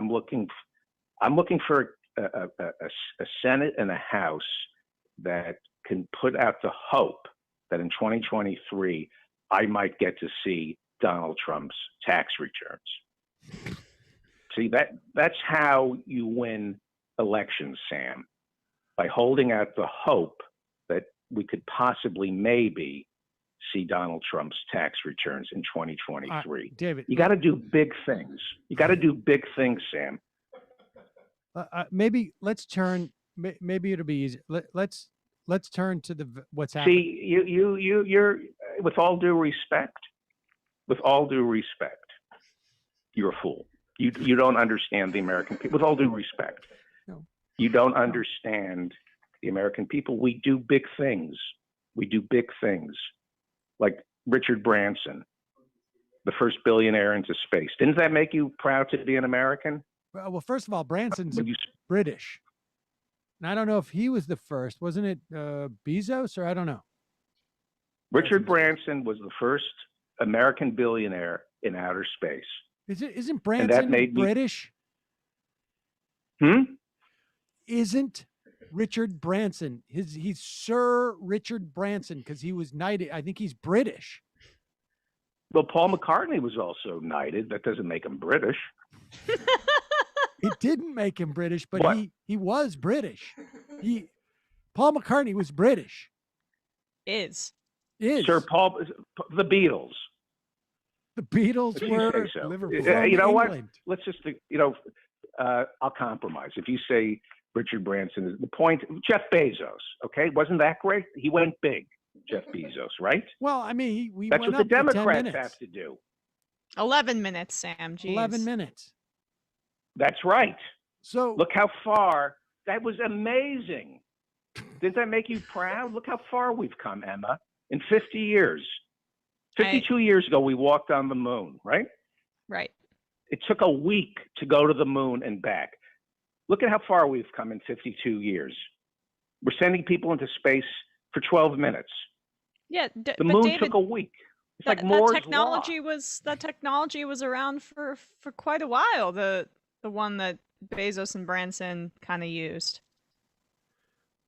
I don't think you understand how exponentially the private sector has brought efficiency into space travel. With all due respect, Sam's a fool, and with all due respect, it took a week to go to the moon and come back. Jeff Bezos went into a suborbital flight and back in 12 minutes. That's like Moore's Law. You know how chips get more efficient? Yeah, no, I know Moore's Law. I know Moore's Law, yes. All right, but wait, let me ask you, okay, let's turn to the vaccine. I mean, you think about this. This is why you privatized the space program. A week to go to the moon and back 52 years ago. That was just like a boondoggle. That was like the big dig in Boston. Well, I mean, the big dig, just a waste of money. I mean, it was, it was expensive and there was a lot of overruns, but it ended up being pretty good. Yeah, but Jeff Bezos, he was actually 6 minutes above the Kármán line. David, I'm getting a little bit frustrated. I want to just talk about Neil Armstrong, things. like a week. It was a week. Listen, took him a week to get to the moon. David, you understand math? All right. Let's talk math. Let's talk a little bit about vaccination rates. I don't know if you've noticed over the past week, there's been a change at least in some of the Republican elected leaders. They are now seem to be embracing vaccines for people. What's your take on that? The Republicans being for vaccines. I'm not a doctor. I don't know if they're safe. Well, okay. I mean, I'm not a doctor. Doctors are telling you that it's safe. Are you a doctor? I'm not a doctor, but I don't know that any medical treatment is safe. And the doctors do, and the doctors say it's safe. The doctors say it's safe. Correct. But I'm not a doctor. So I don't know if it's safe. I think it's individual choice. All right. To decide. Do you take any medications? Safe. Have you ever taken any medications? Have you ever had any medical intervention at all? I'm not a doctor. No, I'm not asking if you have I don't medically know. intervened. I don't know. I'm asking I'm as a patient. Doctor, so have you ever been a patient? A medical intervention or not? Have you ever been a patient? Have you ever been a patient?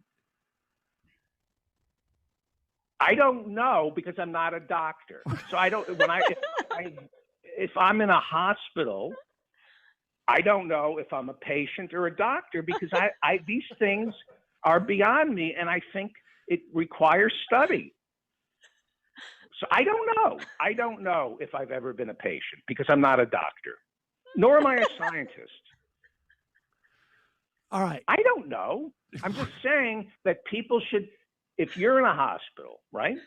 Yeah. You should decide. You should decide yourself if you're the patient or the doctor.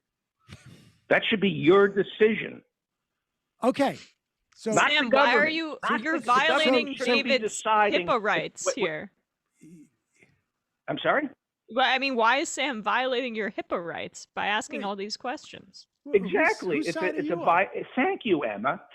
See, Emma gets it. Wait a second. It's So- nobody's. so, okay. It's nobody's business if I've been a patient or a doctor. First off, she's absolutely right. That's the first thing, and it's my choice when I'm feeling a pain in my chest or my lungs are filled with fluid. It's my choice to decide if I'm going to go to the hospital, and it's my choice to shop around to see which hospital is the cheapest. And if I'm having a heart attack, I'll go to Lenox Hill. How much for a defibrillator? Okay, That makes I'll be you a right patient, back. though, Let me maybe, go right? uptown to Mount Sinai. I hear it's cheaper. Just hang on. Yeah. And you shop around, and then when I get in when I settle on the price of the heart valve being replaced, you negotiate. Of course. Then I decide: am I the patient or am I the doctor? Then I decide, and that's my choice to decide. Not yours, Sam, if I'm a patient or a So doctor. if you're so not- what are you asking me about the vaccines for? I'm not a doctor. People should decide for themselves. You're not whether a they're doctor. I'm asking you. You're not a doctor, so you're a patient. No, I'm not. Am I a patient? I don't know because I'm not a doctor. I know that I'm not a doctor. And so people should make the choice for themselves.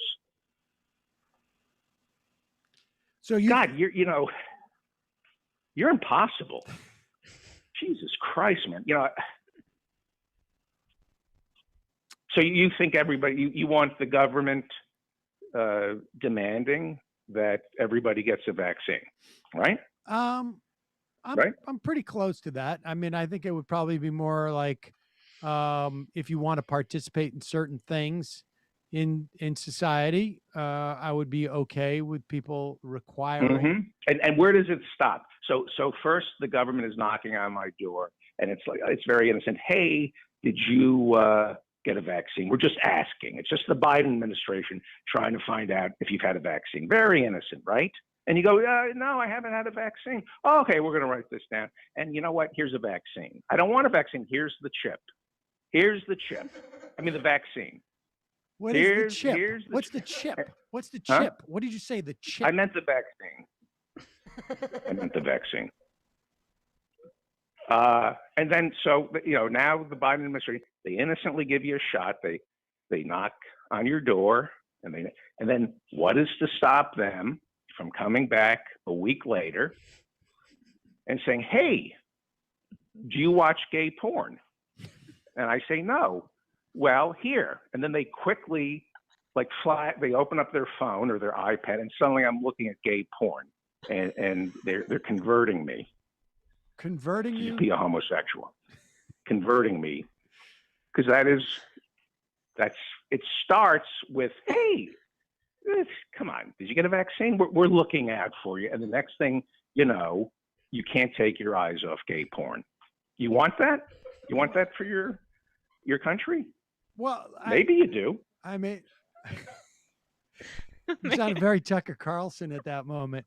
But I have to Thank say, you, David. Thank you. I saw Jimmy Dore on Tucker, and I think it's great that Tucker's having Jimmy Dore on. It shows that he's open to all sides of the argument, getting the brightest, the best from the left on. People should. I would give anything to be on Tucker Carlson to support him and give credence to Tucker Carlson.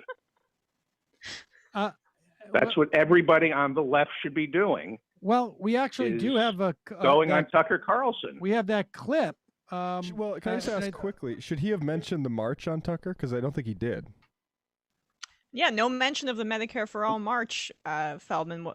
What do you think? Why was Jimmy there if he wasn't going to promote Medicare for All? Because he cares so much about Medicare for All, right? That if he were to bring it up, it would have been, rude to Tucker Carlson. You're a guest on his show, so you say the things your guest wants you to say. Well, let's play that clip. This is Jimmy Dore on Tucker Carlson's Today show. And this is Jimmy explaining the dynamic as to why folks like AOC are sellouts, because they're afraid of a challenge from the left. So what I'm trying to tell people is that when you vote for them, when you vote for somebody inside the Democratic Party, no matter what they say, no matter what they believe, they're going to go along with Nancy Pelosi. And Nancy Pelosi goes along with Goldman Sachs and Raytheon. So when you're voting for someone inside the Democratic Party, you're voting for Goldman Sachs and Raytheon because they are not standing up to those people.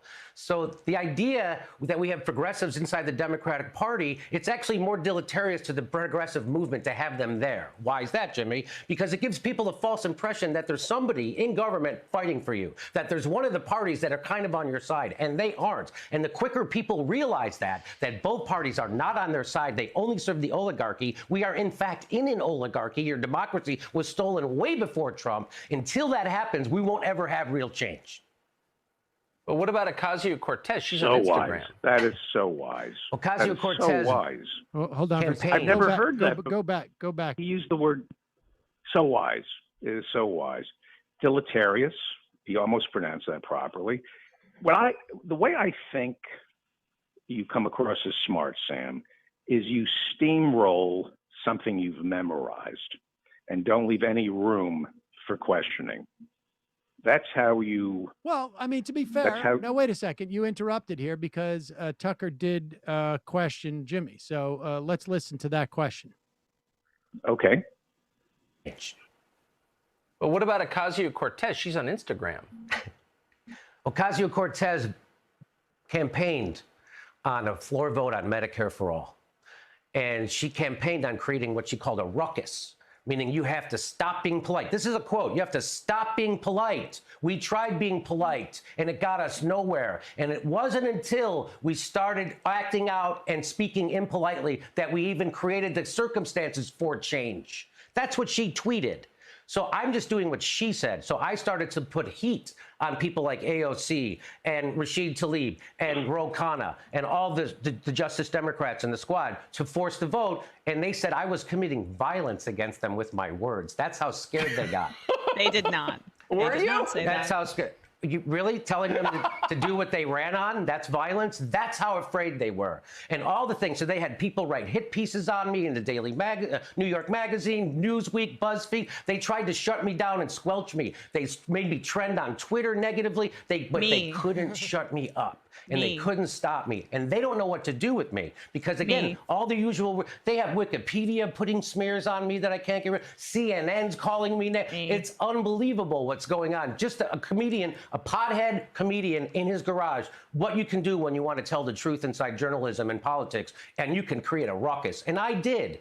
And so now everybody sees that those people are fakers. And they're corrupt. Fantastic. And the reason why I say they're corrupt is not because they take corporate money and do the bidding of corporations.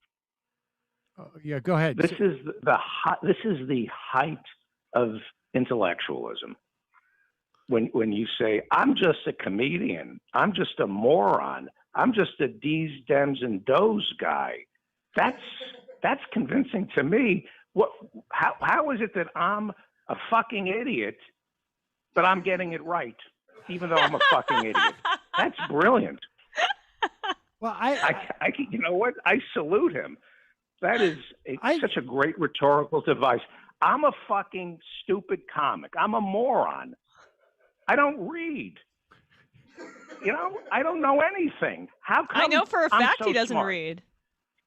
Well, to be fair, he's probably convinced a lot of Tucker Carlson's viewers that AOC isn't the person that she says she is. That's probably he's probably been able to sort of like bring people around on AOC who watch Tucker Carlson. But continue, Eric, because he's got a very interesting theory. He makes it clear. Here's the thing that you don't understand. Before you play this brilliant mind, this well-read policy nerd, because that's what he is. Before you play that, What you fail to understand is focus. Jimmy understands focus. You're all over the map. Jimmy has isolated who the enemy is. AOC. AOC, and that is so wise on his part to focus on the most powerful person in Washington, D.C., who she could wake up tomorrow, AOC, and decide, you know what? I do want Medicare for all, and I want it yesterday. And she can go do that. That's how powerful she is. He knows who the oligarchs are. He used the term oligarchs. He knows that only a few people control politics in Washington, D.C. He knows unlike you, he knows who the power players are. The squad. You don't see that the squad is the most powerful? They're like the Trilateral Commission and the Bilderberg Group into one. We need to hammer AOC and Pramila Jayapal every single day. And the fact that they're women of color, that's irrelevant. Well, we need to hammer the squad. To Sam. Be fair, he also said Ro Khanna. You know that women of color, or Ro Khanna of color, they are the most powerful people in Washington, D.C. Jimmy's going after the oligarchs. Yeah. Hey, David, is this and the squad? They're the most powerful people. Well, okay. They're the only thing that's keeping us from Medicare for all. Yes, okay. Let's hear Jimmy's explanation of their corruption. It is not the corporate corruption that the Justice Democrats have. Go back a little bit. This is an important point I think he's trying to make here. Couldn't shut me up, and they couldn't stop me, and they don't know what to do with me because, again, all the usual. They have Wikipedia putting Hold on one smears. second. Since we're here, David, what when he says they don't know what to do with me, like what do they need to do something with him? Don't you wake up every morning and say, "What are we going to do about Jimmy Dore"? I mean, I do. That's the whole. Of course, but I mean, haven't you been following? Well, we don't. What's been going on with the Young Turks?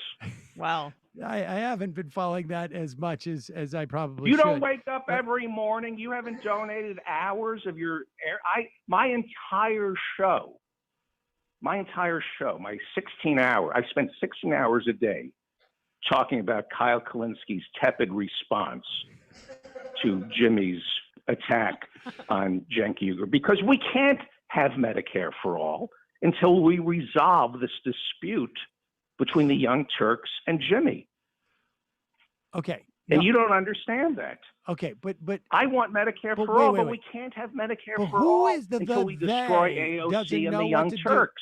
Who is the they that doesn't know what to do with Jimmy? Is it the Young Turks don't know what to do with Jimmy, or the people? All of us. Okay. All of us. He's that powerful. Let's continue to play. Me that I can't get rid of. CNN's calling me.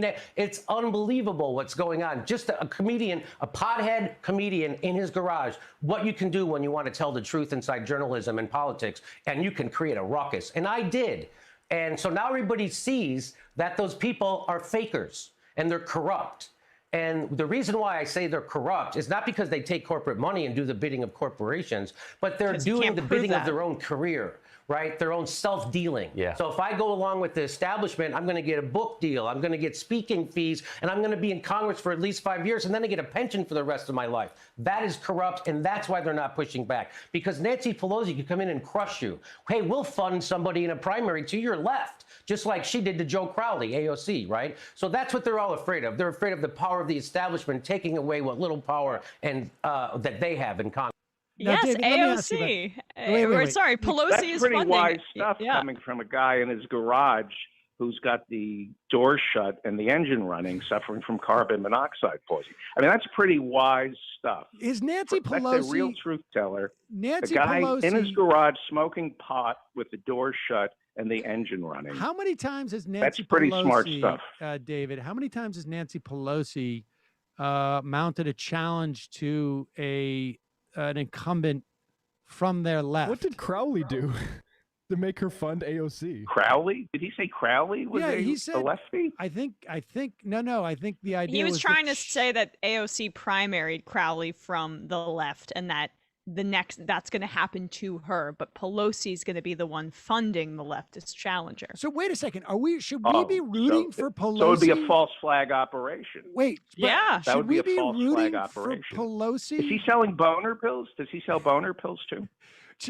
Should we be rooting for Pelosi to fund left challenges to the leftmost? I mean, I'm sort of in favor of that. Yeah, I hope Pelosi does that. Yeah, base would Pelosi. Good. But now now, David, I think you know, probably because you are in show business and have had wild success as a show business person, that you're if welcome. AOC, you're welcome. I just want to say you're welcome for all that I've given. There's been a lot of things I'm sure that you have been peripherally involved in that I've enjoyed. Yes, your show of shows, the Eddie Cantor show. Right, I remember it. Well, I mean, I saw it at a museum once. But listen, AOC would, if she, the most powerful person in the world. Yes, if she were to lose her seat, she'd never get a book deal, right? She would never. No, she would not. She would have a tough time making money. She'd probably have to go back to bartending. Is that your sense? If Jimmy says that, I think it's true. Well, I David, trust the D's and Dems guy who's never read a book in his life and has to hire writers and smokes dope and attacks women of color. And maybe some I other trust things. that guy. David, why do you think that he didn't mention Medicare for All in this segment in studio on Tucker's daytime program, or really the Republican Party for all we know? Emma. Have you ever heard of three-dimensional chess? I do. I remember it. Have you? I remember it from being discussed many times, but in the Obama administration. Jimmy Dore is playing three-dimensional diarrhea. Is that a game? This is way beyond. Yeah, it's way beyond. It's a level of politics beyond your grasp. Can I try three-dimensional diarrhea? Just to elucidate this, David, because I'm interested in your understanding of this. What is two-dimensional diarrhea? Well, three-dimensional diarrhea. That's what Jimmy's playing. David, are you familiar with the Nina Turner race and how Hillary has endorsed her opponent? Do you think that the right way to get Medicare for all is to oppose Nina Turner and vote against her? I'm sorry, I'm having trouble hearing you. In all seriousness. I'm asking, should we oppose Nina Turner so the squad doesn't get more powerful as a way to get Medicare for all faster? I think that Nina Turner is a threat to democracy. And it's too soon. It's too soon. Well, David, this has been really enlightening. I'm a little surprised with some of the positions that you're taking on things, but that is one of the things why people, I think, tune into your show, the David Feldman Show. It's because you're sometimes a little bit unpredictable. Yeah. Yeah. And by the way, again, I donated to Michael Brooks' Legacy Project. Anonymously. You did anonymously. It was very big of you to do that in an anonymous fashion, so that no one would know that. And you it was donated. It was a big donation. It was a big donation. Part of it was a mistake. It was a mistake. It was a mistake.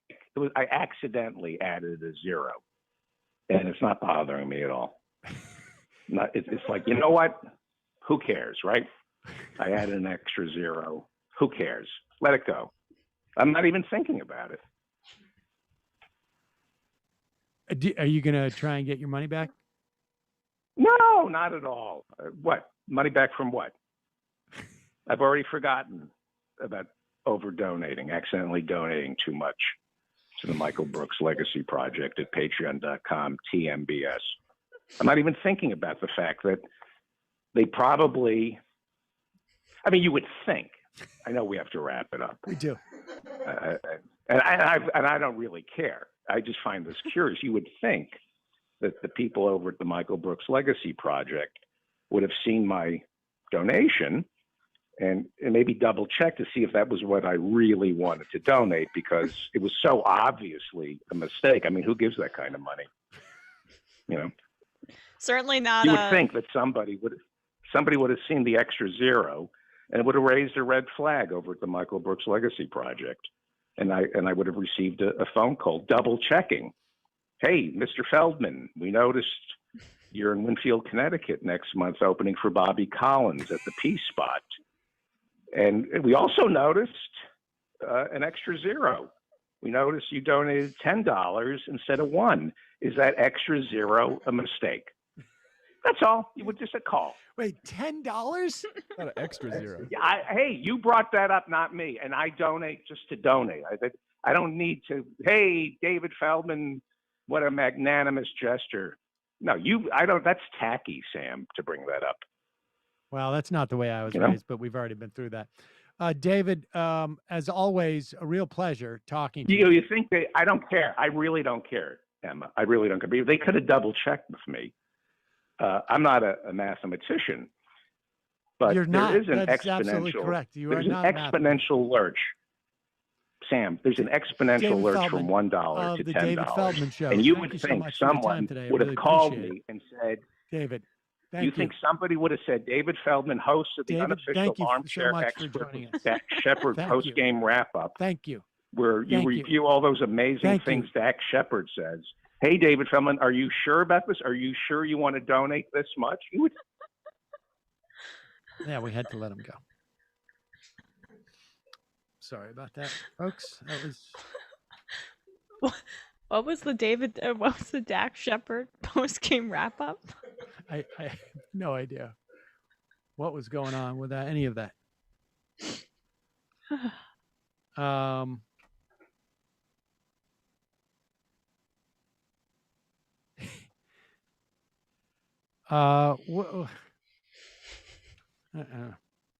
Let's play some clips today. All right.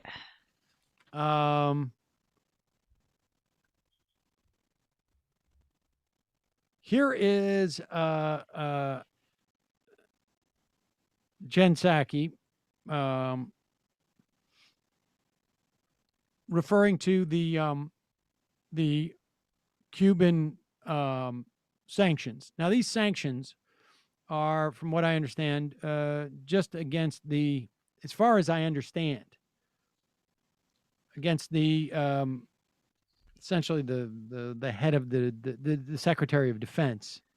Although Biden did say, this is just the beginning. So yes, but here is Jen Psaki, claiming that we want to provide humanitarian assistance, yet we want to punish the leadership of Cuba. Oh yeah, I guess we'll do a freebie Friday. Here it is. Two, it's being reported that President Biden plans to impose sanctions on Cuban officials because of the attacks on protesters. Can you outline the administration's goals with regard to those sanctions? Sure. Well, I can confirm for all of you that there will be more from the Department of Treasury and the Department of State later this afternoon on sanctions, and the announcement will be coming from them. But in terms of our approach to Cuba and what we're trying to accomplish, we have, of course, condemned mass detentions, sham trials, and disappearances that are attempts to threaten the Cuban people into silence. We continue to call for the swift release of peaceful protesters who have unjustly been detained. We've made clear over the last week that addressing this moment was a priority for the administration and for President Biden, and that he had asked his team to look into a range of options that would both help the Cuban people, help provide humanitarian assistance, help look into addressing issues like the lack of internet access, and that also sanctions authority was a part of those considerations. So this is an announcement that will be coming later this afternoon. I'd also note that we'll continue to engage closely and coordinate with our international partners from the OAS to the UN and others to collectively condemn the actions of the Cuban government.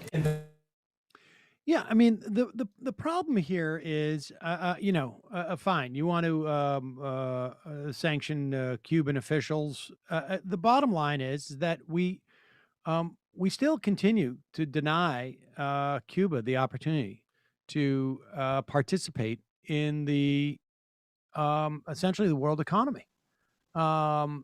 or with their biggest trading partner in the Western Hemisphere, and it's absurd. It's absurd. Yeah, it's absurd, and it's also just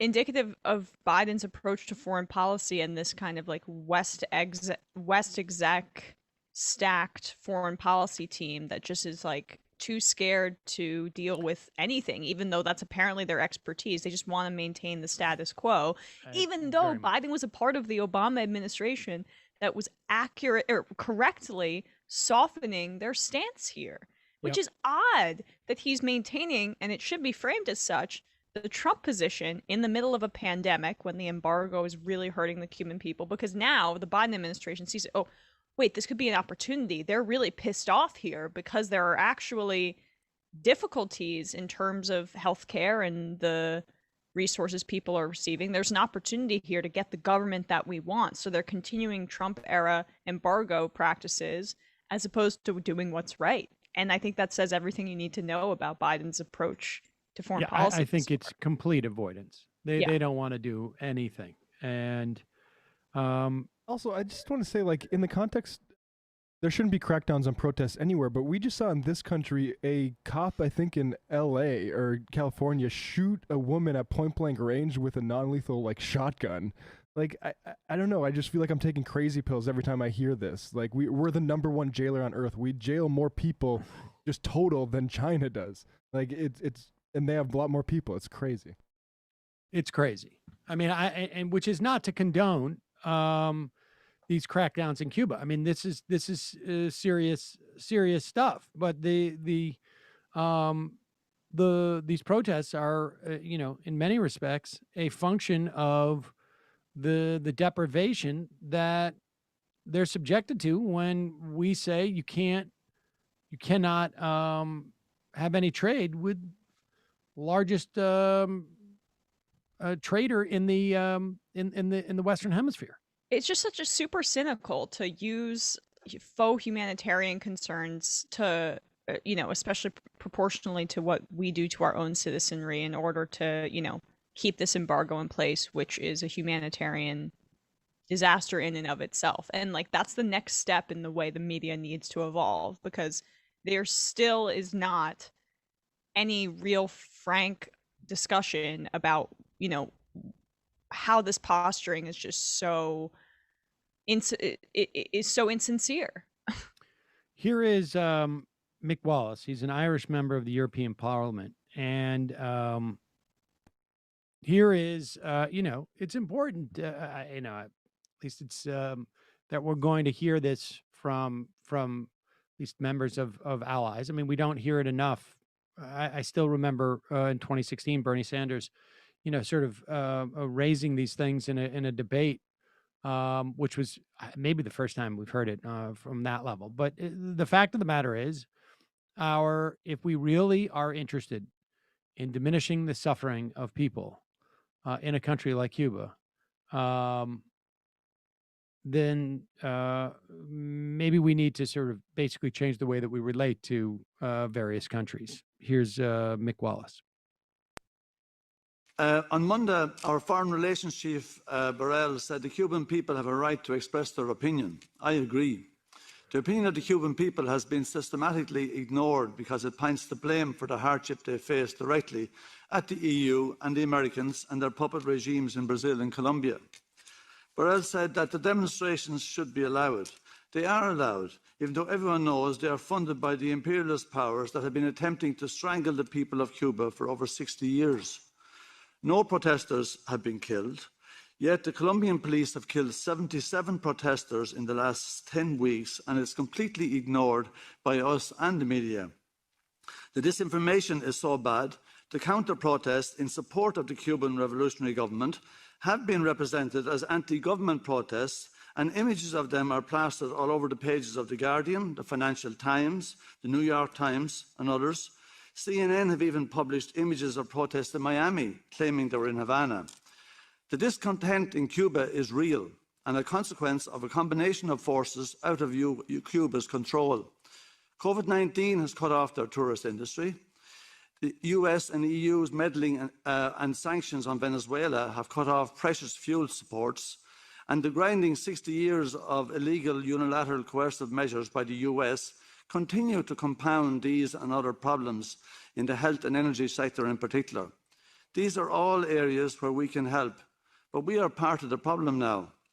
We cannot, as diplomats, accept this complete erasure of history and context every time we see a protest in a country the US has targeted for regime change. Yeah. And Matt had a good point. Like, this is this stuff with Cuba is sort of stunningly crowding out what's happening in Colombia and what's happening in Haiti, right? I mean, just on a pure news worthiness function, those stories you would imagine would get more attention. Well, you would. I wouldn't imagine in that, you know, it doesn't need to be this grand conspiracy that, you know, the powers that be at these newspapers are telling you top down, focus more on Cuba, but just that's the kinds of people that are hired in certain institutions, and that's what they deem more newsworthy because that's what they see as threatening to U.S. hegemony. Right. And we're also, you know, seeing the administration make more of a point on some of these other, you know, they could be speaking out more about what's happening in Colombia. But yeah, but that was badass by his name's Mick Wallace, Irish member of the European Parliament. So that's pretty cool. I mean, on the topic of Cuba particularly, just getting outside of an American frame of reference really opens up a lot of details about that whole situation. Similarly to getting outside of like U.S. frame of reference when it comes to Israel, which is helpful too. Let's Tuck Carlson's back on it again in terms of the vaccine. Still talking about VAERS, and you know, I mean, it's important to play. I mean, Tucker is what's fascinating about Tucker Carlson is he really the amount of lack of caring about his audience and their health and their well-being is pretty stunning. He is willing to sacrifice some of members of his audience and obviously some percentage of the American population because he knows it's good for ratings. He's attracting a whole subset of not necessarily exclusively on the right of anti-vaxxers and conspiracy mongers, and here's how he's doing it, right? Like VAERS, we know what this system is. It is basically open to anyone. If you have any reason to suspect, and people, or no reason to suspect, other than like some type of temporal proximity, that you have had an adverse reaction to a vaccine, you put it into this system. And then the system, they check these. That's the process. Here he is making it seem like there's something very nefarious going on. So the government keeps a database and has for decades on vaccine harm. It's called the Vaccine Adverse Events Reporting Database, VAERS, and it tracks the side effects of vaccines, and there are side effects to all Pause medicines. it for 1 second. Just to be clear again, this is not a database of vaccine reactions. It is a database. It is a system for people at large to report what they think might be a reaction.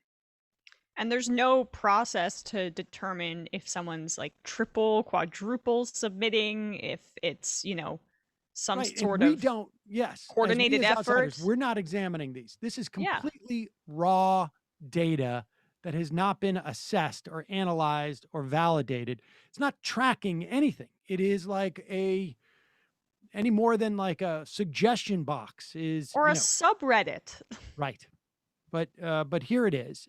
But it's good that we have a mechanism like this because you want to make sure that anybody can report and don't need to do it through their doctor or whatnot. But then it needs to be checked. But then there's also the problem that people can sort of. But who's doing the checking? Is it Fauci? We don't know. Yeah. We can't right. possibly know. Exactly. And it tracks the side effects of vaccines, and there are side effects to all medicines. You're not allowed to read it, though, and if you do, people attack you. So we ignore it. That's why today almost no one noticed when the CDC updated the VAERS database, but we did notice it, thanks to Alex Berenson. Our Matt Finn is tracking what exactly those numbers are right now. Hey, Matt. Tucker, the CDC's website posts an active tally of death reports being reviewed as potentially linked to a COVID vaccine. It's called the Vaccine Adverse Event Reporting System, or VAERS. That tally sat around 6,000, then suddenly spiked to 12,000, and now fell back down to 6,000. A short while ago, the CDC told us the drastic fluctuation was an honest mistake. The domestic death report tally was temporarily combined with the international number, and that has since been corrected. This evening, the CDC tells Fox News the current confirmed number of deaths being reviewed as possibly linked to a COVID vaccine is 6,207. That means 6,000 reports have been submitted to be probed for a link to a vaccine. The CDC tells us that many of those 6,000 reports have already been reviewed and determined not to be caused by a vaccine. In fact, the CDC insists that so far it has only independently confirmed 3 total deaths were linked to a vaccine. They say all 3 of those came from the Johnson & Johnson shot. Tucker. Matt Finn, thanks so much. Good to see you tonight. So the question is not what the number is. We can debate that. The question is, are we as a country, or the federal agencies, and is the news media making a good faith effort to find out what it is and then to care about what it is? Why wouldn't we care? If there were claims that Tylenol was causing people harm, we'd look into it. But news organizations aren't looking into it because there's an enormous amount of pressure just to ignore it. We're not following along, of course. Everyone else is. But they're not looking into it. Well, how are they looking into it? They had a reporter come. There was a flaw. I mean, like, they're not looking into it any more than do we just look into it? No, they had the reporter say that, and then Tucker goes, huh, but we're looking into it. Yeah, it really is reprehensible. And of course, I don't buy the fact that the government is looking into it, that they've actually investigated these. And the implication is like what? Like that 6,000 people rushed overnight to report these things, and then the CDC like dropped it down? Or is it they're like, there's so many that's constantly going that the CDC is always throwing out these extra people? It is if the government is so invested in covering this up, why does VAERS exist? If they're not looking into it, why don't they take down opposition? Oh, right.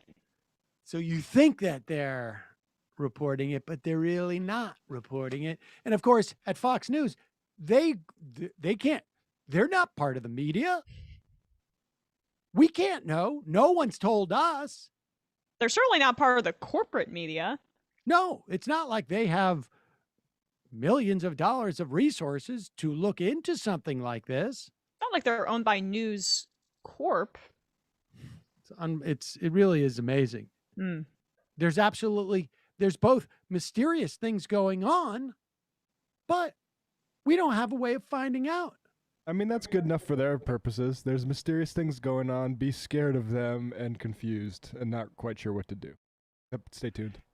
And the weird part is that if you ask Tucker if he's been vaxxed, it's like asking him, according to his exchanges he had with reporters, it's like asking him what's his favorite sex position and when was the last time he engaged in it. But at the same time, you can also look into whether people died. So it's like, I mean, is the idea that people have been vaxxed, is that like to ask them, particularly if they're in their position of like all this vax skepticism? That's offensive. But when you look into whether people died, that's fine. In fact, it's crazy that it's not happening more at news outlets, except for, of course, the news outlet that he's at. He understands why it's not happening there. It really is impressive what he gets away with, at least over there. We'll see. Oh, this is actually big breaking news. So we've been waiting for Mike Lindell to come up with the indisputable voter fraud evidence. And it's here, ladies and gentlemen. Buckle up. The road is about to get a little bit bumpy. Here he is, Mike Lindell, on Lindell TV. Wait, is that what they're calling it? I thought it was Frank. Is it Lindell TV? Yeah, it's Lindell TV. Oh, there we go. You know what's great about Lindell TV is he can go on, get interviewed by the host, and then tell the host what to do as if he's the producer too, because so he can be both the guest and the producer simultaneously. That's what's great about Lindell TV. It's sort of like Seder TV. He's just got to he's got to make his branding a little bit more coherent. He's got Frank, Lindell TV. It's.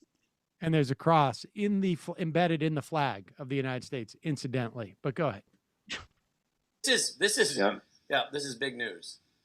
Yeah, this is big news. Why don't you I want you to put once again, they were announcing, put the data back up there again, or let it roll again. Roll that data again. It's rolling right now. Right. I really want everybody to know that this is, that this is what the cyber guys are going to see. This is the real deal here, everybody. Whoa. This is the first time. Well, hold on, stop it. Freeze it. Right. I want to take a good look at this stuff. Whoa. Nero gave him a flash drive, and that's what he's put on the screen there. Exactly. He's been blue pilled, right? Is it or red pilled? Which one is it? The White Rabbit. Well, as you can see here, clearly voter fraud. Yeah. I mean, if this doesn't show you voter fraud, I don't know what's going to. But especially that fourth column is really fraudulent. God, you see something like this, you think about American democracy, you want to cry. But just continue play. I mean, this is I understand that people can't watch all of this evidence. Well, tonight we had a show earlier, but today, what's the date today, Brandon? Today is July 22nd. Thursday, July 22nd. I like the fact that he's like, what day is it? What day is today? He's been pouring through this data for like 47 hours straight. I have no idea. He's been in the lab. He's been in a dark room poring over this data, maybe sniffing on some things. Is it July? Is it still 2021? Go ahead. Date today, Brandon. Today is July 22nd. Thursday, July 22nd. Thursday, July 22nd, 2021. The first evidence was released right now. So when I read stuff about these naysayers, this Kevin Skoglund for some. Who's Kevin Skoglund? I mean, this thing is so far down. They're creating their own sort of like bet noirs and. It's like more insular and in the weeds than like Jimmy Dore's recent feuds. I wouldn't want to be Kevin Skoglund right about now after seeing that evidence, though. I wouldn't either, man. That stuff it's going to hit like a ton of bricks. Man, that stuff it's pretty devastating. They know how to work their rubes, though, because that will be enough. Like, there will be, for all the people that want to believe, they'll be like, oh, yeah, look at all that stuff. I don't get it, but I think Mike's onto it. All right. Apparently, this Kevin Skoglund is a programmer and a digital security consultant, voting integrity advocate. He doesn't know what he's talking about. About I mean, look at all that footage. And Lindell just, bammo, nailed him. Yeah, when data is just so incontrovertible that you just want to vomit out the raw numbers onto a screen so nobody can read it. If you can't read it, it's because maybe you don't want to. I mean, you can't follow along quick enough. Here's Marsha Blackburn. She has blown the lid off of this whole thing too. You know how Facebook refuses to actually have enough people to monitor their stuff. They only have enough people to monitor their stuff so that it doesn't inhibit the growth of their social media platform. Well, Joe Biden, yes. Trying to get this whole infrastructure bill passed. Yes. Trying to figure out how to get voting rights. Yes. There's a lot of stuff happening with antitrust. Is he actually trying on voting rights? But well, anyway. that's a good question. But part of the reason why a lot of stuff is not getting done in the White House, Marsha Blackburn has figured it out. It's because Biden's staff is moderating Facebook. Well, your calls are coming in, and yes, we are taking some action. You know, President Biden needs to come forward. And in my letter, I have said, step up. How many staffers do you have working on policing people online? Who are you working with at Facebook? We want to see these emails. We want to know what you're doing to censor the free speech of the American people. This is a good pillar of the Republican platform right now, is seniors who are upset that their grandkids aren't looking at their posts online, in the words of Mac Christman. It's a big problem for them, and I trust that a fellow grandmother like Marsha Blackburn will get to the bottom of it. She's getting shadow banned, man, and it's probably because folks at the White House are blocking her material from getting out there. The grandkids aren't calling me either. That's right, because the White House is working the phone lines.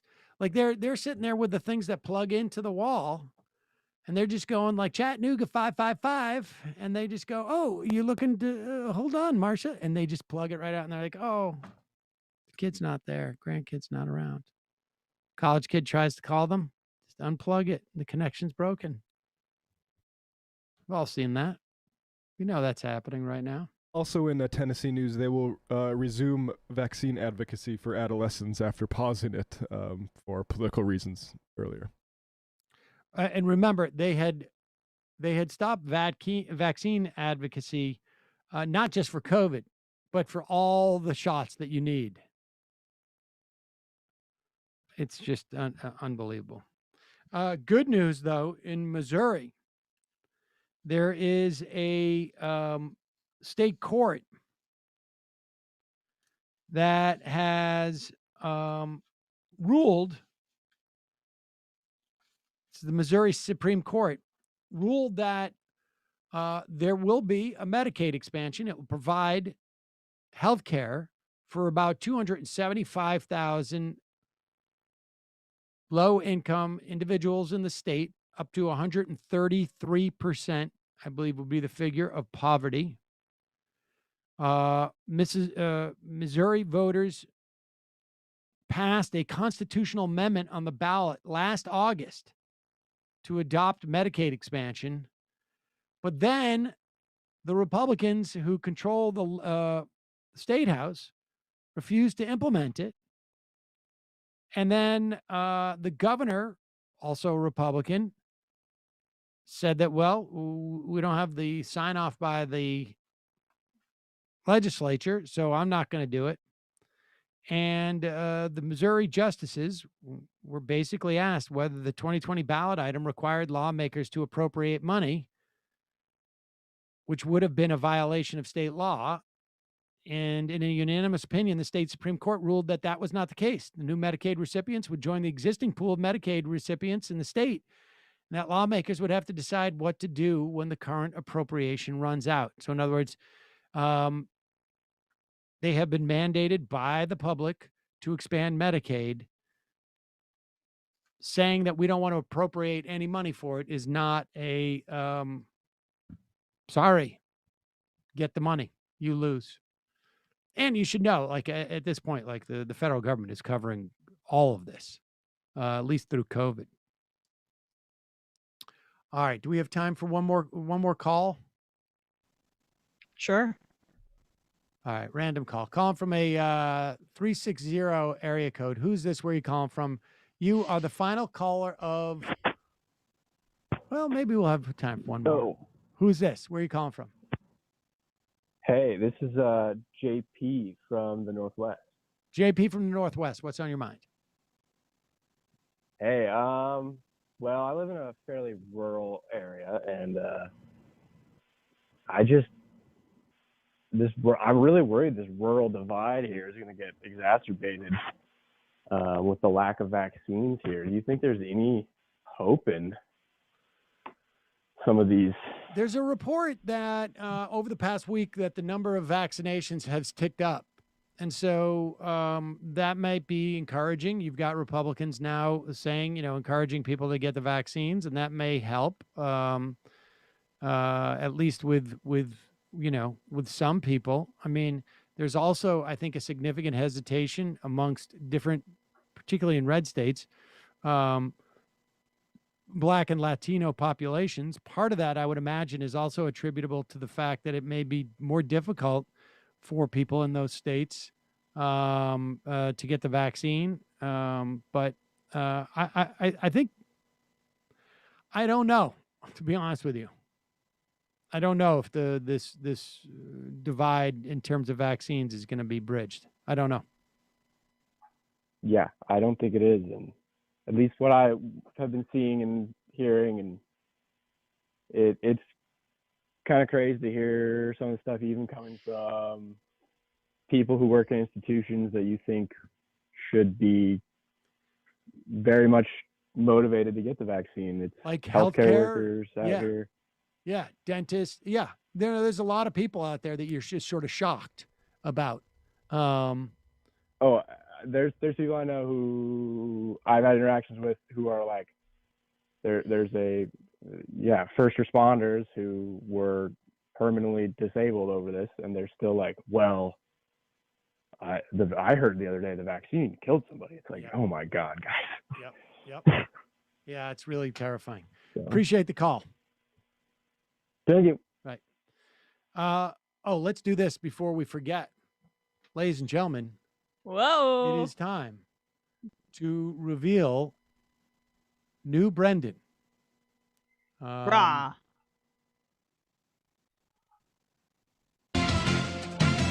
I don't have my horns, or how about this? Maybe we can.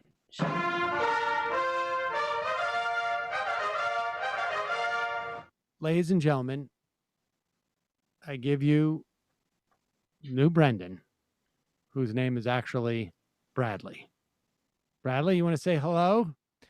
Sorry to disappoint everyone. I'm just a random guy. But I'm very humbled, honored, and excited to be here. And I know I have big shoes to fill when Brendan leaves. There you go. I'm only a 9.5, Bradley. I wouldn't say a random guy. I mean, you're not going to just walk in off the street. I'm adding to my mystique here. Oh, all right. Well, there you go. Very well, yeah. Well, somebody figured it out. Somebody. Yes, there's a Twitter person who made a full-on MS Paint diagram and found me. They found that I'd followed him recently. Brendan and him followed, and Bradley followed each other. So yeah, that's They did it through Twitter too, not through Facebook, which is interesting because funny story is this. If I can give a little bit of the how this all came about, Sam, please do, if you wouldn't mind. Sure. I had been looking for people to replace me this summer when I decided I was going to go to grad school, and I found some really qualified people, but Sam, was doing his own research too, because ultimately Sam was the one who had to work with this person. And randomly Sam sent me an email and he's like, "What do you think of this guy?" And I was like, that can't be there. There can't be more than one Bradley Alsop, the kid who my brother was friends with in middle school and was in my basement on a fairly regular basis. And sure enough, it was. And, so Sam actually found Bradley this time. Well, I was fishing around for different people and had said that a social gathering I'm looking for, I was just trying to, and somebody said, you got to check out Bradley. And I looked at the resume and there was a lot of things in there that worked. And then when Brendan said, yes, I can vouch, there it is. So Bradley, here you are. Well, Bradley, we should say everyone's gonna love Bradley. Great personality. We're all fast friends, and everyone's gonna get to know him quickly and have a great time. Thank you so much. I'm very happy to not be the incognito man anymore. Can I give a shout out to the guy who found me? At Soren MT. You were right. Boom. There you go. We should hire that guy. A lot of research skills. Maybe Tucker Carlson should hire him. We can do some research for on that VAERS data. Jake the teacher IM's saying Representative Bowman tweeted that less than 50% of NYPD got vaccinations. Yes, I've heard that too. It's just it's nuts. Staten Island. There's a lot of stuff going on in Staten Island. But Bradley has a pretty good sense of New York City politics in particular, but also politics broadly speaking. And so we will be. That's his new. There's the segment name. Yeah. Bradley speaking. There you go. I do know the ins and outs of the machine at large. There you go. All right. Didn't want to forget to announce our latest team member. Could be more coming in the future as well. We'll see as we start to normalize and get back into the studio on a more regular basis. All of us. But for now, let's take one more phone call, the final call of the week. We'll do a couple IMs and we'll get going. Final call of the week. Calling from a 541 area code. Who's this? Where are you calling from?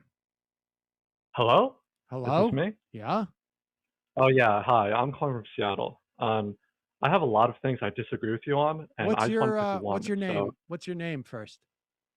my name? Byron Saltman. Oh, well, you didn't have to tell me your last name. Okay. Byron from Seattle. Oh. What's on your mind? I think you have a bad take on lobbying, and I think your co-hosts also have a bad take on lobbying. So you're against lobbying, am I correct? I'm against lobbying. Yes, from what I've seen. I mean, I wouldn't say that I'm against lobbying as much as I think it's highly problematic because it's so driven by money. And that means that you only hear from specific voices. But broadly speaking, yes, I think lobbying should be inhibited. And we should do as much as we can to make sure that there's a broader a contingency of voices that are available to lawmakers. But I would also roll back, if I could, I would deal with campaign finance reform. The larger issue is corporate and money donations, probably. Yeah. I'm absolutely pro corporate influence in politics, to be honest. Right for on, example, man. Citizens United. Do you agree or do you disagree with Citizens United? We very much disagree. Why? Well, why? Because I think corporate interests are not necessarily aligned with society's interests. I think they're aligned with corporate interests, specifically that corporation. Yeah, but how can you ban any company from trying to seek influence in politics with money? So, for example, how can I do it? I'll tell you right now. When you incorporate, you do so. The state will allow you to incorporate. You will get all the benefits of a corporation, and you will also have the obligation to not lobby our government. No, when I said how, I wasn't actually asking you for how would you actually put that into policy. What I was saying was I don't think that's a good thing to do. As in, how can you even think about doing that? So what I was going to say was, let's say the Bill and Melinda. I'm about to explain. So let's say the Bill and Melinda Gates Foundation, right? Yeah. They do a lot of vaccine work, and they're basically a pretty progressive foundation. Nope. Now, if they Okay, all right, whatever. Okay, finish your example, and then I'll address that. Yeah, okay. So let's say you have Company X, and Company X believes climate change is real. And you have a bunch of politicians in Congress that don't believe climate change is real. And let's say we're going to pass legislation that was going to significantly impact the climate. You would actually bar this company from talking to these Republican congressmen to tell them why what they're doing is so damaging to the world, and how they're going to basically forward climate change. So I think it's pretty short-sighted if you were to just not allow this company to do it. I'm sorry, what's your name? What was it again? Don't My tell me. name? Yeah, just tell me your first name. My first name is Byron. Okay, Byron, I have can make no sense of what you just said, but I can tell you this, that the fact that we have so little action on climate change is a function of lobbying and the power of these industries. That's incorrect. That's incorrect. I will also tell you that I think the Gates Foundation should be shut down. I don't believe that we should have billionaires who have foundations like this. The amount of damage the Gates Foundation has done to A, education, and B, the effort to vaccinate the world, I think is incalculable. I think it's literally incalculable. You're just skating by the point. I created a random example. I said company X who is in favor of, who's like against climate change, you know? But companies wouldn't. Okay, go on. Sam. Okay, so wait a second. So company X is against climate change. Why don't I want them to lobby Republican? They believe climate change is real. They believe it's climate. Oh, okay. Well, but you know what? Yeah, they believe it's I don't real, need a corporation to promote the idea of climate change being real, because it's real. And okay, wait. So you agree you're not against lobbying? You're just against lobbying you don't like. Is that a better way? No, to because corporations don't need to be responsible for lobbying that climate change is real. In politics. No. Listen, I would happily shut down labor's expenditures on lobbying in exchange for shutting down all corporate expenditures on lobbying. Does that make it more clear to you? The people who have the money to expend on lobbying, that is the problem. That money is not equally distributed across society. Therefore, if lobbying is another way of saying political power, and it's an extremely efficient method of political power, and money enhances that. Let me finish. Because you keep asking me to explain it to you, and I'm going to explain it to you right now. And money is concentrated in certain people's hands. So yes, if we remove money out of politics and don't give people who have a lot of money to donate the advantage in terms of that lobbying, then yes, the idea of trying to convince people of something I'm okay with. But when it comes down to lobbying the way that lobbying works in this country is that people who have the highest concentration of money go and expend that, and it gives them more political power. And I find that to be very problematic. Well, yeah, if you own a company, you probably have a lot of money. So if you're lobbying the government for something about your company, you're already selecting for people that have a lot of money. So saying just because most of the people who lobby are the people with money, I mean, that's not really saying much. That's just saying people with companies lobby the government. And it just so happens that people with companies also have money. Well, so I'm not against the idea of people arguing to politicians that the politicians should do something. When we say lobbying, it actually is not a theoretical thing in this country. It is actually a real thing. And we know there is no circumstance where the playing field is even as two people show up at the door. The one with the more money gets through the door. And you're also conflating corporations lobbying and donating with individuals. No. Yes, you are. All right, well, wait. Address the first part about what I said. The fact is that you're talking about, am I against the idea of people lobbying the government? In other words, like saying, you should do this? Or am I against the industry that is the lobbying in this country?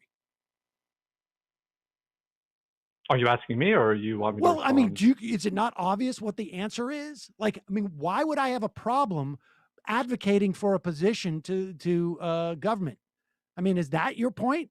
That Sam, I've listened to you, and you seem to be against advocating a position for your government? Of course not.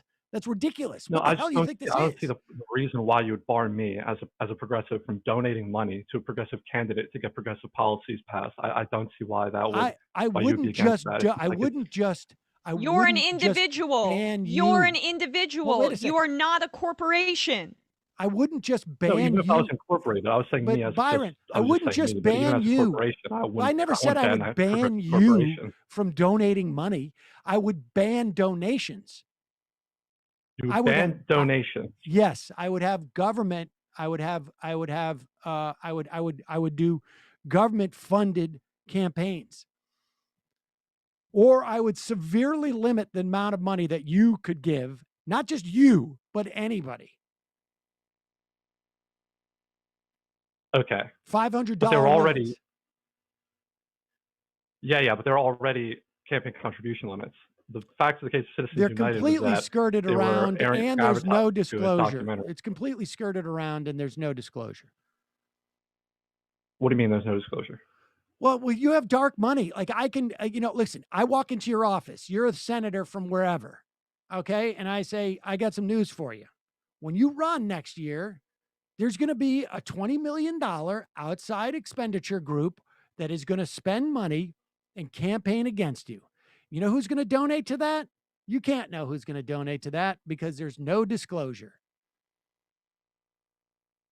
So you would be against advertising for a documentary that's critical of a politician? I would be during against election season? the advertising of a documentary. The advertising. Yeah, the advertising of a documentary. Would I be against the advertising of a documentary? No, you can have advertising, fine. But can you play the documentary? That's Citizens United. No, it's that not is the Citizens advertising. United. That It's is the case of literally Citizens playing United. the documentary. No, they advertisements for the documentary is what the FCC blocked or tried to stop, and they overruled it. So First Amendment. And they expanded. They obviously didn't do it, limit it to advertising of a documentary. They determined that money is speech, right? And so I disagree with that holding. Yeah, but you just agreed that you would be fine with spending money on advertisements for a documentary, and that's basically the main point of Citizens United. So you told me you disagreed with Citizens United, but when I asked you, I would limit the advertising to the industry standards so that it was not a way of skirting around the laws that I have created to stop dark money from supporting campaigns. This progressive is taking Dinesh you know how like you are so unserious about this. It is stunning.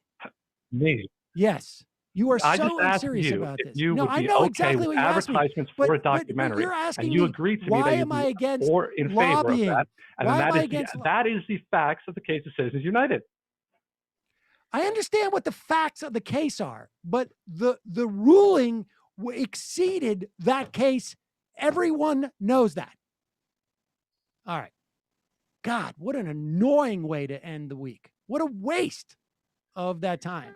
I love it. I mean, he self-identifies as a progressive, but he's quite convinced by the veracity of or the meaning behind Dinesh D'Souza's argument in Citizens United. People are weird, man. I can't wait to lobbyists. You're against people. You're against people advocating for a position for government. You're against lobbying. I mean, don't you know that every court ruling is completely narrowly tailored to the very specific implications of that singular case? He's essentially arguing that that's what Citizen United's implications were. Just that. Right. And he was conflating lobbying with corporate donations and didn't seem to know the difference. This is like a conversation. Honestly, this is like a conversation I would have with my son, who is 8. Saul, give me a minute. Okay, 60 seconds. No, I'm sorry. That was just give me a little bit of time. A little bit of time? Yes, a little bit of time. Well, what do you mean by that? I need to finish this. Okay. Oh, you need to finish it. It's honestly like an 8-year-old, argument. All right. I'm sorry, folks. We're out of time for the phone calls. That's why I found that so annoying. That's a call I would rather take on like the beginning of the show on a Monday. And then I would be less sort of annoyed by it. And actually finished it by yelling in the same way. It just would have taken longer. Okay. 10 IMs. Laura from Somerville enjoyed watching Sam's facial expressions during his, quote, debate with yesterday with Destiny. It's pretty clear Destiny didn't know much about the topic apart from his own misconceptions. But I had a debate with Destiny, who's a Twitch streamer who doesn't like the idea of college debt relief, thinks it's not progressive. And and because of his assumptions about what people are going to make after they get out of college or they have a graduate degree, I think those assumptions are not necessarily as extreme as he thinks they are. But even if they were, my argument was that you got to measure this progressivity based upon wealth, not income in this instance, because you're talking about a debt burden. And if I don't have, broadly speaking, in terms of cohorts, you have a lot of twice as many debt holders. Black people are represented twice over in college debt than they are in the population. That argument was new. What's that? That argument was new to him. The idea of wealth being a measure of progressivity, he doesn't agree with. And the bottom line is, if I have to take care of my parents as they get older, or I need to support them, if I'm the first person in my family to go to college, or I'm the one who's actually making this income, if there's more claims onto my dollar, absolutely, then you have to factor that in. If you're not getting, you could take, if you don't look at wealth as a mechanism, a wealth to debt ratio, I don't think you're measuring progressivity. Not at all. But he had a disagreement about that. But I think at the end of the day, we were, at least we made that distinction clear. I mean, if I know that I'm going to inherit $10 million from my parents, I'm not as concerned about carrying student debt because I'm not as concerned about building any assets long term. If I know that I'm getting a house from them, I'm not as concerned about college debt because I'm not going to have to expend the money on a house. If I, and so on and so on. And so, like the ABCs of generational wealth. If you pay any attention to professional sports where the class breakdown of those high income earners is lower, they often have to help out family members and associates, and it goes through their money a lot faster. I mean, it's the exact same thing. Yeah. Red Emmas. Sam, you lugubrious bitch. You say I think it's Red Emmas. Red Emmas. Well, it says Red S-Mass. Oh. Never mind. Sorry. I don't know why I corrected you too much. Award-winning Majority Report. What the fuck sort of award could that possibly be? Is it the YouTube host who looks most like they could be Adam Sandler's mom award? Anyway, love the show and wanted to ask a simple question. Have you ever been drunk on air? Yeah. First off, the 5-time award is the People's Podcast Award. Has nothing to do with Adam Sandler. And yes, I have been drunk on air, particularly during debate nights and stuff like that. Stone Bird, man, what did you take away from your conversation with Destiny? That he doesn't, I think he's making some assumptions about college students, particularly in this era, that I think are probably founded more in his personal experience than in the data. That's all I can say. Josh from Tucson. Is it possible that all these right-wingers are saying stuff about vaccines because their organizations are getting pressure from the federal administration, or is that too conspiracy? I think if there was an opportunity for the administration to influence vaccinations, it would have happened 4 or 5 months ago. Emma, your how are you Ari pun earlier in the show was gold. Nice one. Props. See, I wasn't the only one who said that. Well, again, it was accidental, but I'll take credit for it, I guess. Teenage Mutant Ninja Lawyer. Hey, Sam, take care of yourself this weekend. Get some rest. It's been a long week and you don't seem quite yourself. Yes, I'm tired and got a lot of things going on. In fact, I am off Monday, and Emma will be here. All right, 3 more. Kat, you totally won the Destiny debate. The racist dog whistles in his chat were super gross. I don't hold people responsible for their chats. But the Cleveland Guardians are guarding DN. I don't know what that means. Teacher Lauren, Sam, you're like a goddamn floodlight for stupid moths. And the final IM of the week. I don't know what this means. Champagne Communista. Hey, Samantha, have you been walking in Zen lately? Matt, Brendan, Bradley, Emma, good job today. See you guys. Well, you'll see Emma on Monday. It might take all the strength I got to get to where I want, but I know somehow I'm gonna get there. I wasn't looking when I just got caught between the truth